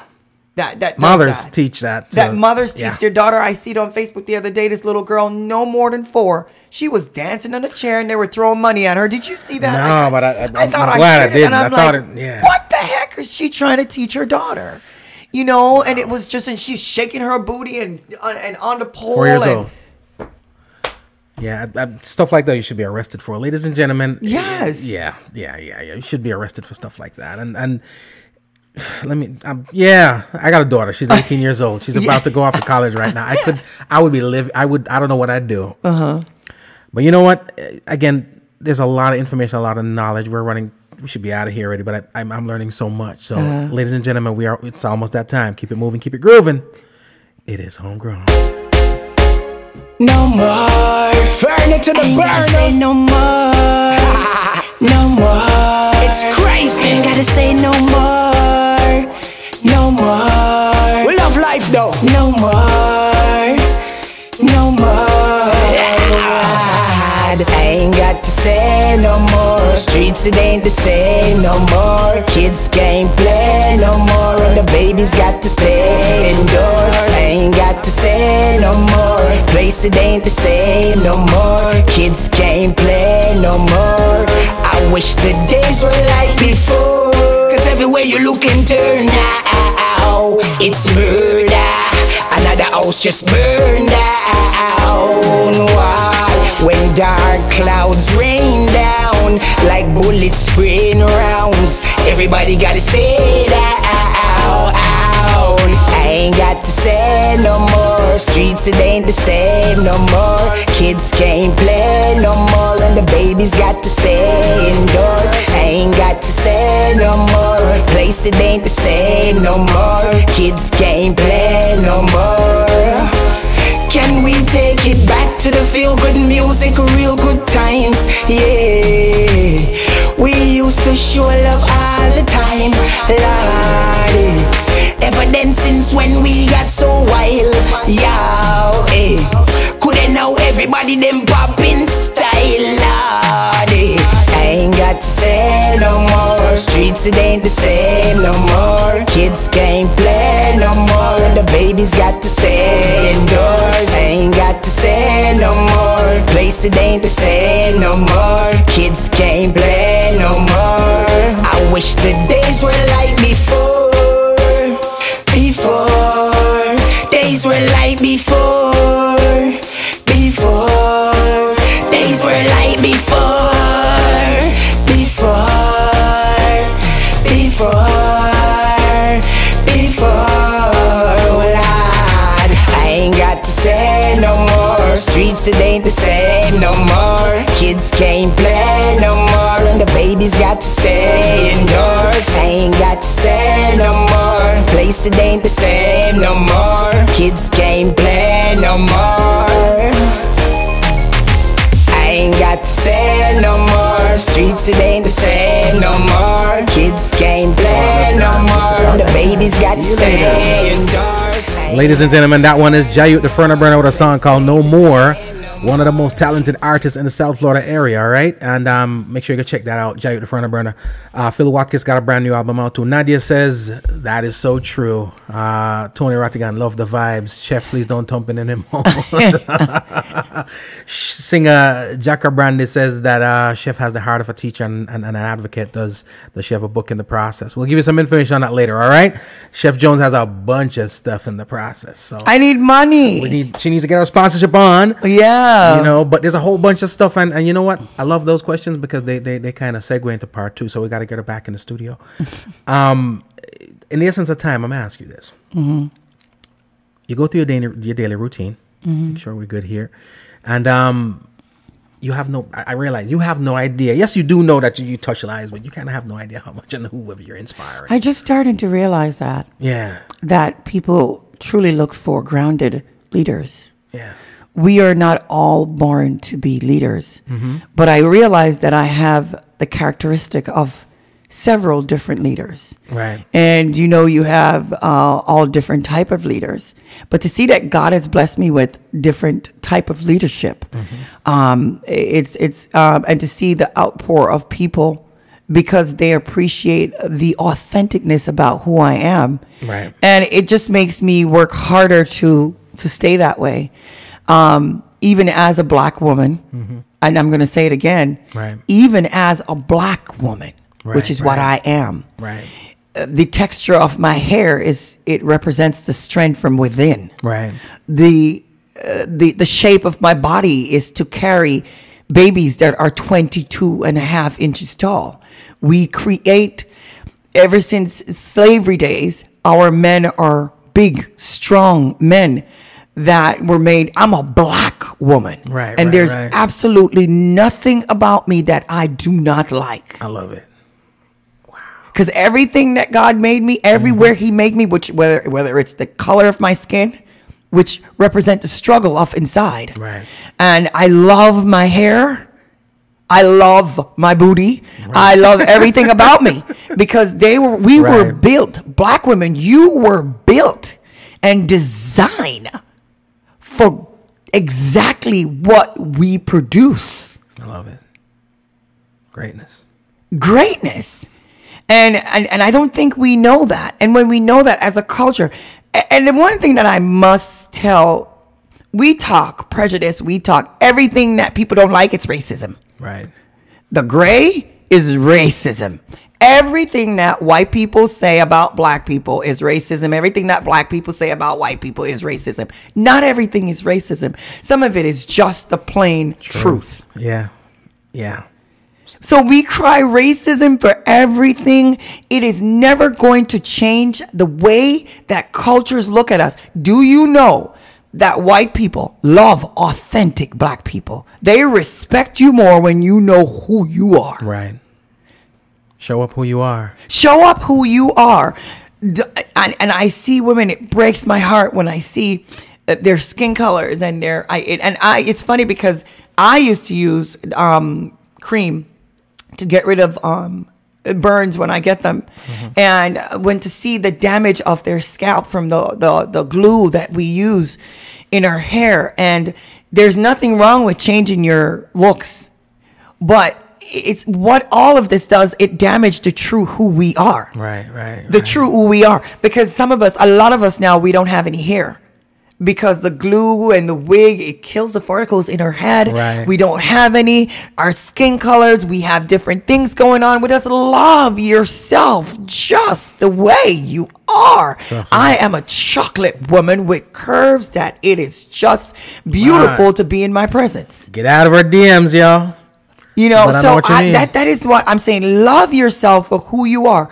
Other cultures respect you when you know who you are. And who I am is a black woman. I love it.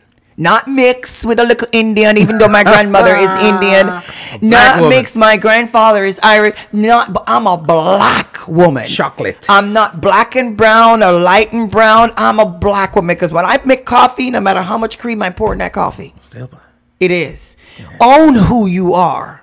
Yeah. And because of that, we have an identity crisis of getting lost in who we are. And so then we try to figure out why we're not respected. How can you? I was in a bar having a drink, and there was some Caucasian people that were drunk. Mm-hmm. And nothing speaks the truth than when you're drunk. That truth serum is real. And one of the things that the guy said to me, how do your culture expect us to like them when they don't even like themselves? Wow, somebody said that to you. It was deep. I swear to God, as I sit here. Wow. I love it. And when I tell you it was deep, and I sit there and I literally understand the man when he said that to me. He says, how am I supposed to respect and like you if you don't even like who you are? Right. We have to, in order, we cannot use, again, I'm going to say it, we can't use the same recipe to get a different outcome. Right. We have to start understanding that we are respected as a culture. Yeah. It's okay for us to be who we are.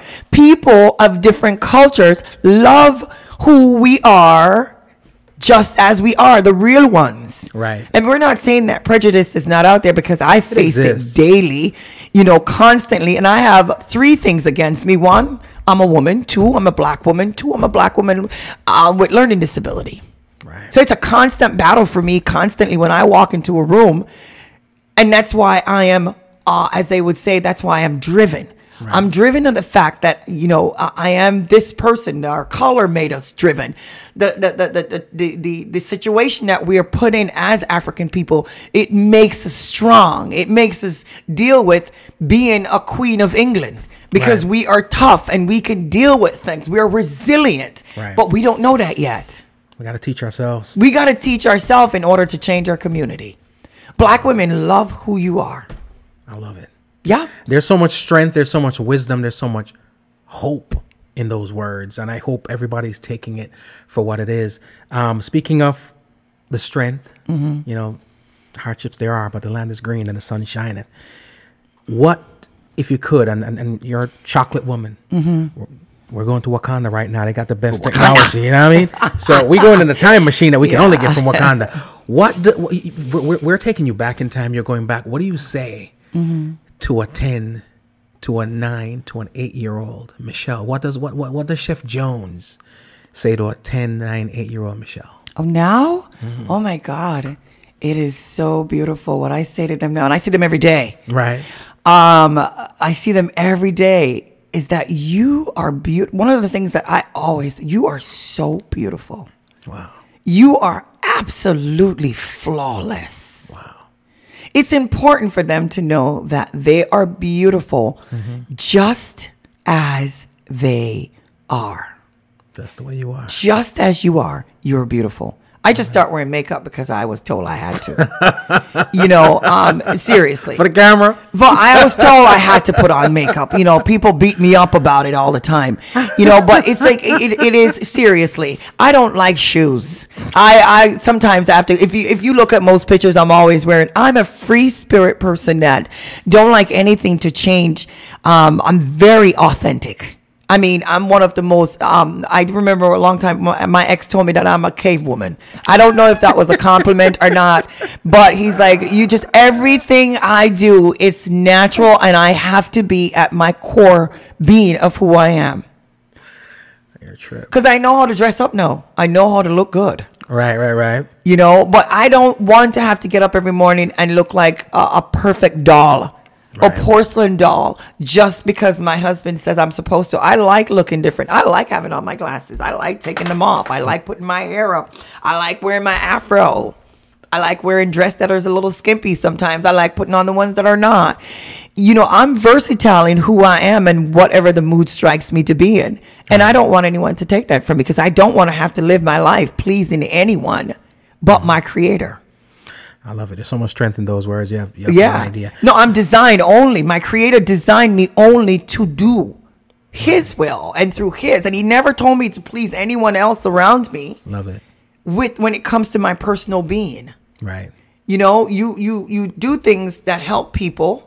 Like you're supposed to be doing your own show soon that I'm going to help you with, because you need to get your own show going. We'll work on it. Yeah, you need to have your own stage show, and you need to. This is where you set yourself. You help that person, but I'm not going to let you tell me who I am. And I say this all the time to everybody. You're not going to tell me what kind of car to drive because you made it up in your mind. Right. You're not going to tell me where to live because that's where you see me. You're not going to tell me what to wear because that's what you see me in. Right. No. I'm not going to allow anybody to change anything about who I am. Accept what I bring to the table. Exactly. That's it. I love it. Now, Thank you. And I love, again, the strength for our community, for our youth, but more than anything else, for our young women. Yeah, young women. I mean? Need that empowerment. Now, and I'm going to drop some accolades just, again, for the community. You're a member of the Human Rights Board of Broward County. Oh, yeah. That's a big accomplishment for me there. I really want to, because you can only make changes within. I love it. The only time you can make changes is when you're in the system. And so my aim and desire is to always be in the system. That's the only way I can influence. I love it. And I applaud the community, and I applaud the cities for now knowing that when you have a board... and you are representing the people of your community, right? It can't just be one diverse culture that is on that board making decision for a cultural band people. It has to be a cultural of people. That sounds so Congress-like. It has to be mixed. Yeah. You can't make decisions. And again, the things that you say, someone called me the other day, and it was a company that was owned by a Latino guy. And the smartest man I think I've come across so far, he's like, I want to do this, and I want a black person to tell me because I'm going into this. Wow. I'm like, dude, you are smart as heck. Genius on the spot. Genius. I mean, where do you cannot, this is cultural. Right. You want to know something about the African American culture. It's either you're going to learn it or you're going to go in it. But you can't design your thing of what you want to put into it. Serve the culture and not know the culture. Exactly. And it's the same thing with any culture that I go in. When I go into the Spanish or the Caucasian and I have to learn the food, the demographic. When I teach my students, dude, what is your clientele? Because there's no way you're going to go up to Boca and you're going to bring the food for soul food. Most of it won't happen, especially for women that are business oriented and watching their carb intakes. Do the research. It's not, catering is set on understanding your demographic. And you're going to lose business. That's another thing. It's not about racism. It's about the truth. You're catering for this much people, for these kind of people. This is the kind of food that you need. This is what you need to do. This person is building some building. He needs to know this. He get in touch with me. He said, I need you to tell me this. How can I do this? You have to. That's how you do business. So true. Entrepreneur people, that's how you do business. You need the research. You're selling cars, clothes, or crack. You got to know your demographic. You got to know your demographic. If you don't, then it's just not gonna. It's just not going to work. You got to know. And again, I'm just looking at listening again. The power in what you say. You were one of the 100 most outstanding women in Broward County. Girls to Women Lighthouse for the Blind and Woman of Woman. Talk to me about those honors. I find out giving back to the community a long time ago. I used to tell my students, I am not lying to you. These are self-sacrifice for future gains. Wow. That's it. One more time. Self-sacrifice for future gains. You cannot expect to keep taking from your community and not giving back. Right. And the more you give to your community, it is going to give back to you after a while. Pour back to the well. But we don't believe in doing the work to get to where we need to be. I used to always wonder why when Oprah opened her school and she went to Africa to do it, I'm like, why didn't you open a school here? Right. You know, and it was like, oh my God, what was going on with that? And, then I realized what she was doing. I tell people all the time, I only like two groups, children and old people. In the middle, we just got too much issues. We got a lot of issues and we don't want to deal with them. Sorry, it's the truth. Old people already gone through their issues and they haven't. Young kids, they're just learning. When we are in the middle, we just got so much issues that we're dealing with, and we all have issues. It's just that, do we want to deal with them? Right. The last 4 years of my life, I've had many, many, many challenges, but I think it's the best, even though it's been the worst. It is the best years of my life because I have evolved into this amazing woman that struggles and you have this dream that you build and this thing in your head of what your life should be, and when it doesn't turn that way out, you think that the world ends around you because you saw your life this way, you did this and you saw this, and you're angry because you never expect to be here at this age doing this and you didn't do this. And it's like all these complaints.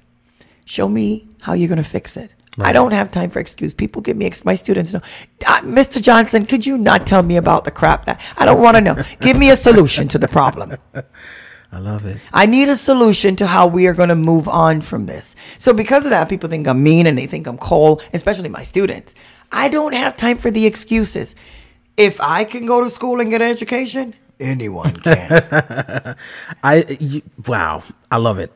Anybody can go to school and is the sacrifice that you are willing to make today for tomorrow. Yeah. And even if you don't live, you already made the changes for your children. Worth it.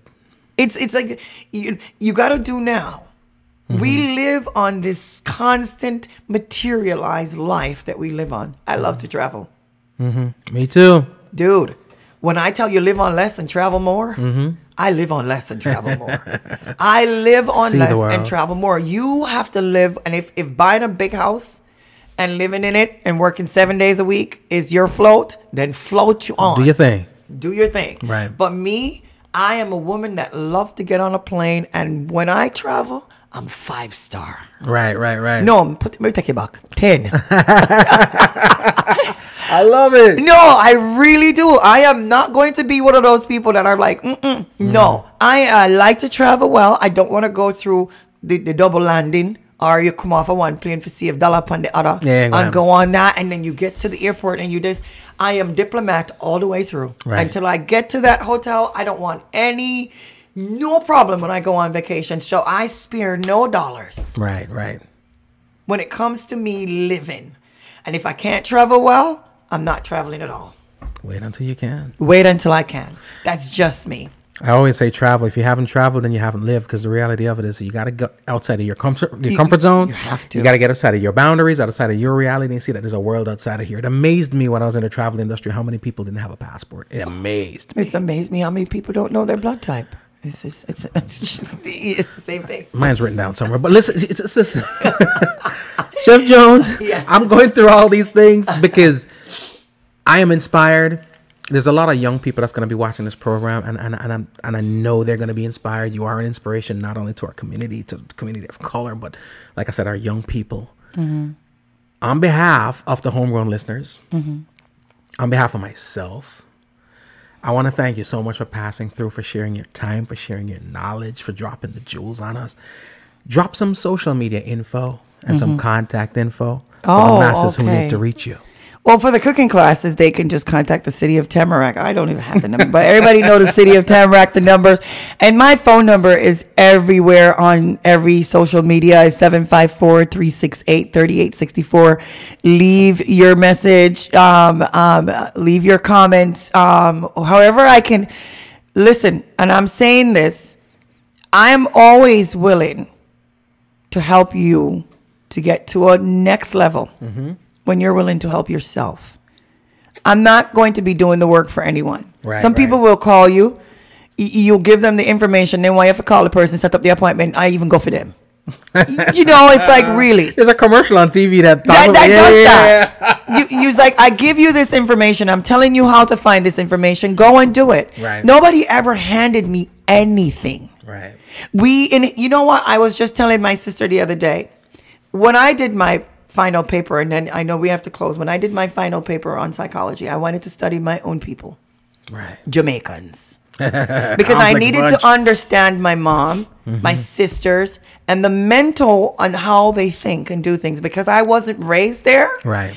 It's kind of hard for me to relate to all the abuse I've had from our Caribbean community, and I've had a lot, right? But studying psychology has allowed me to not be critical anymore when it comes to my people, because I realized that it was handed down from generation of confinement, of why their mental way of, they will help you, but they won't help you to grow. Yeah. Yeah. And I'm talking about, and that is generational. It's generational. Yeah. And I'm talking about, they will help you. And this is study, because it's what I did. I went to Jamaica. I hang out with the natives. Right. Me sit down with them boy that smoke weed and blood on my face. And talk to the man with a pushy chalet. And talk to the big executive in the hotel. Right. And I am like, my mom, my sisters. I have sisters that I have brother-in-law. My family is doctors, nurses, and I grew up in my family, my side of the family. It is the most influence and affluence black people that you can think of in Jamaica, named Frefre, as they would call it. Wow. You know, we have our doctors and our nurses and our RNs. Right. And growing up with them and see that they were like, oh, dare you married to a shoe salesman? Or dare you married to this guy? He's working at Home Depot. No way. No, this is how I was, my family was like, oh, they are very educated. And I'm so proud of them. Yeah, I really am. But knowing that and seeing it was like, this is it, studying my family and realizing that I have to try to understand their mindset. So going to Jamaica and understanding my people, it has made me learn to appreciate the fact that I traveled outside of it. I'm different, and see a different way of raising my son when it comes to how we allow ourselves to think. They will help you. Wow. But they will not help you grow. Yeah. They will help you. We're good as long as we're on the same level. But we're good as long as we're not on the same level. And it's an understanding, because what they're thinking is that when you get that big, you're not going to remember anything. You're going to be better than me now. Yeah, it's a mindset that is prevalent within I'll say Jamaica. I heard it's Caribbean communities. I say Jamaica because that's where I'm from. Because that's where we're from. Yeah. And it's like, so we get this thing of where we are constantly battling of what we think we should be. I love to help people grow. Right. I've helped many people grow. Right. It brings me joy. How can I help you to grow? But then people abuse you from helping them grow. They do. They don't want to promote you on what you're doing, because if I hit like, yeah, yep. this is the truth. Yeah. If I buy that, If I share it, yeah. If I do this, I'll share the heck out of it, because my I want people. you to get bigger. I want Yeah. you to grow. I come on this show. I don't have to, right. because I want you to, whatever that it is that I'm going to bring to you, and Right. however I can help you, as long as it's not using my people to get to you. Right. It's like, No, I it's get you. fine. It's like, and if it comes to the point where I can say somebody, I can do this, I will help you to do whatever I can. Right. I'm not going to go and abuse the people that I have there. I might ask them for a favor or one, but it's a constant battle. Right. But it's relationship. It's relationship. Yeah. Learn to build a relationship with each other as people of a culture. Yeah. And we will, who was it that says we stand stronger as, stronger as a culture than we are divided? I don't remember. I had it written down somewhere to find it. Right. And that's what I bring to the new generation and the old generation. Knowledge. In the middle, me can't bother. I mess with them people. You know what's amazing is through it all, I keep soaking in. And one thing that I admire and I like the fact that it's articulated so well and it carries across. It has that is the fact that you're always seeking the knowledge of. It's no. I don't know, because the information is somewhere. Yeah. And what people need to realize pretty much is that the opposite of education is not the lack thereof; it's a miseducation. That's true. And a lot of times, like we talk about our predecessors, it's not that they're just bad, evil, wicked, whatever. No. They're miseducated. They're miseducated. They're are. miseducated, and some people don't know how to be a father, don't know how to be a mother. They don't know how to do it. And we are so quick to judge. We are so quick to judge. We're constantly quick to judge people. You don't know that mother's situation. You don't. You don't. And you don't know what you do. And you don't if know you were in what that- happened to Yeah. that person. Yeah. You don't know why Stanley is the way he is, or Jimmy is the way he is. You don't know why this guy is a wild person, why somebody probably. And a lot of times we don't look at the fact that young men in our Caribbean country was also abused sexually, Yeah. which strive their behavior to women. Yeah. Young men, young women have relationship which strive their relationship with. There's so much. Connect in your mind. If you change your mindset, if you work on your mind, your life would be so much better and so much richer. Right. You learn to deal with things so much better, and you learn to see things so much better when you acknowledge the fact that you need to work on something. First, it's got to be acknowledgement. Right. Right. Once you acknowledge the problem, then you see it. It is called mindful awareness. First step of rehabilitation, right? Mindful awareness. Yeah. Knowing that I have this problem with women. I have this problem with drinking. Right. I have this problem with food. Any problem you have, there is a reason behind that problem. Yeah. It's not the problem that's the problem. It's the reason behind the problem. I'm going to say it again. It's not the problem that's the problem. Reason. It's the reason behind the problem. Right. My anger did not. It wasn't the people that were there. My anger came from the things that happened to me. Right. And that's for me calling out for help. I go through this all the time in the system. A lot of times the kids come in with mom issues. One kid, today I was watching Ellen, and one kid, what's his name, was on there, and Ellen was asking him how he cursed so well. He had a way of cursing. I think it was what's his name? Oh my God, I know the man's name. After 9, my mind don't work. It's like he was like, curses well. He curses well. What was his name again? I can't. I'm seeing all his shows. He's so good. One of the best black actor you can find right now. He turned 70 today. Oh, is it Morgan Freeman? Morgan Freeman. Right. Is it Morgan Freeman? No. Is not Morgan? I think. He curses beautifully. Yes, that's who I'm talking about. Yeah. And one guy came in the kitchen one time, and I've had all kind of one student came in the kitchen, and he says to me, he was talking to me about his mom, and women are whatever. You know, the relationship that he had with his mother. When I read his chart, I always get their chart to read to see what their issues are, because I have to know. I'm the one. They're in the kitchen with knives, and so when they come in my kitchen, I don't care what you've done. You have a clean slate in here. Right. In here, I'm going to rehabilitate you and put you out in the world. Right. So you have nothing against you in this kitchen. It's just me and you. Everybody's got an A. Everybody's got an A. And so when they come in, and they come in with these anger issues with their moms, and they come in and their mother abandoned them, or I've had kids where their mom did this and they did that. And they come in there, and one kid says to me, he looked at me and he says, you know, I can kill you right now. I go, really? You think I work here because I'm afraid of death?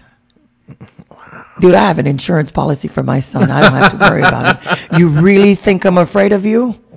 And I had to say to him, take a good look at me. Do I look like I'm afraid of you? Wow. Because people ask me, how do you work in an environment like that? Right. If a dog know that you are scared, he will attack you. Yeah. When I walk into Smell that fear. when I walk in and those kids see you, and kids know that they see you, no, they don't. They don't. That's when I got a job that way. You are perfect for this job. Right.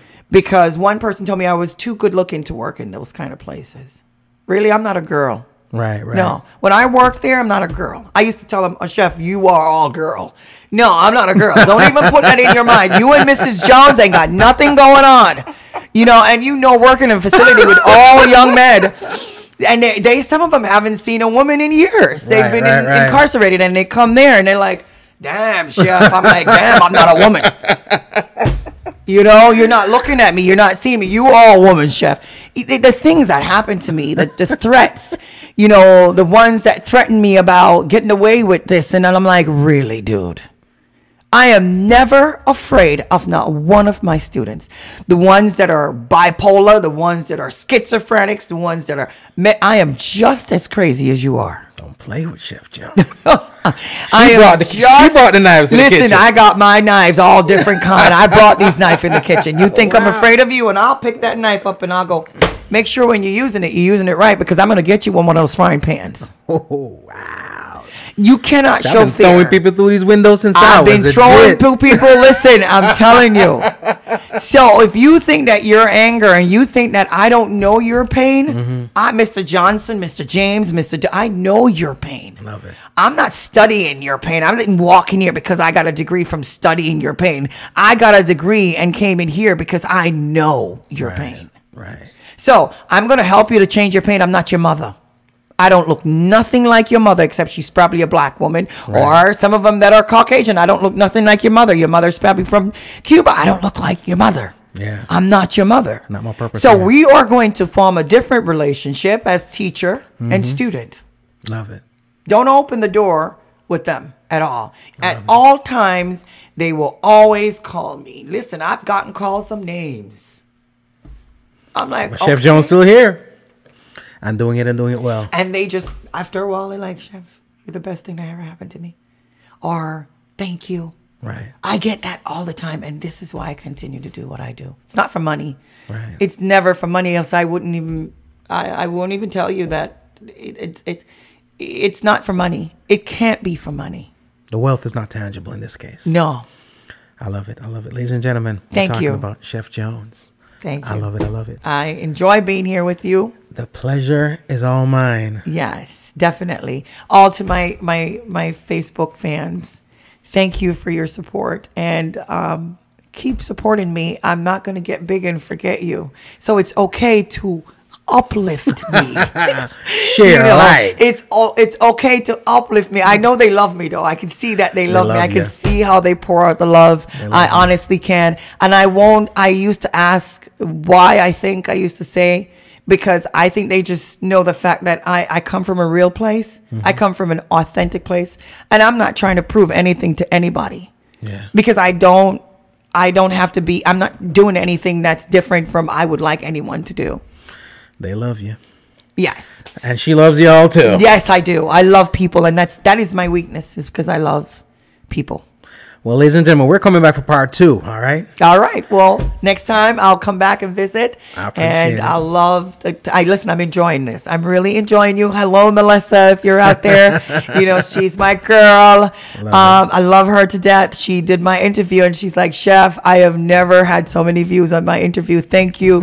And I think it's because of the fact that you're a great interviewer. She's awesome. Yes. So She's awesome. I really do, and thank you for having me and my for pleasure. letting me in your It's a blessing. beautiful studio. Thank you, blessing. Facebook. God bless you all. Have a wonderful afternoon, or is it night? It's night now. Okay. And there you have it. Thank you so much for tuning in. It has indeed been a pleasure. Please be sure to subscribe to the podcast, Homegrown with G. Cole, available now on iTunes, Google Play, Stitcher. Share it. Tune in Spotify. Share it. And all the podcast platforms. All right. And remember, check out the website, homegrownwithgcole.com, for all things homegrown. Remember, be safe, be kind, and be good to each other. My name is G. Cole. This is Chef Jones. Welcome to Homegrown. Nakikinig sa música, Homegrown with G. Cole. Estás escuchando Homegrown con G. Cole. 您现在正在收听的是 Homegrown with G. Cole. You're listening to Homegrown. Remember, all the music played here on the podcast, Homegrown with G. Cole, is available on iTunes, Spotify, and all your digital retailers. Please support the artists.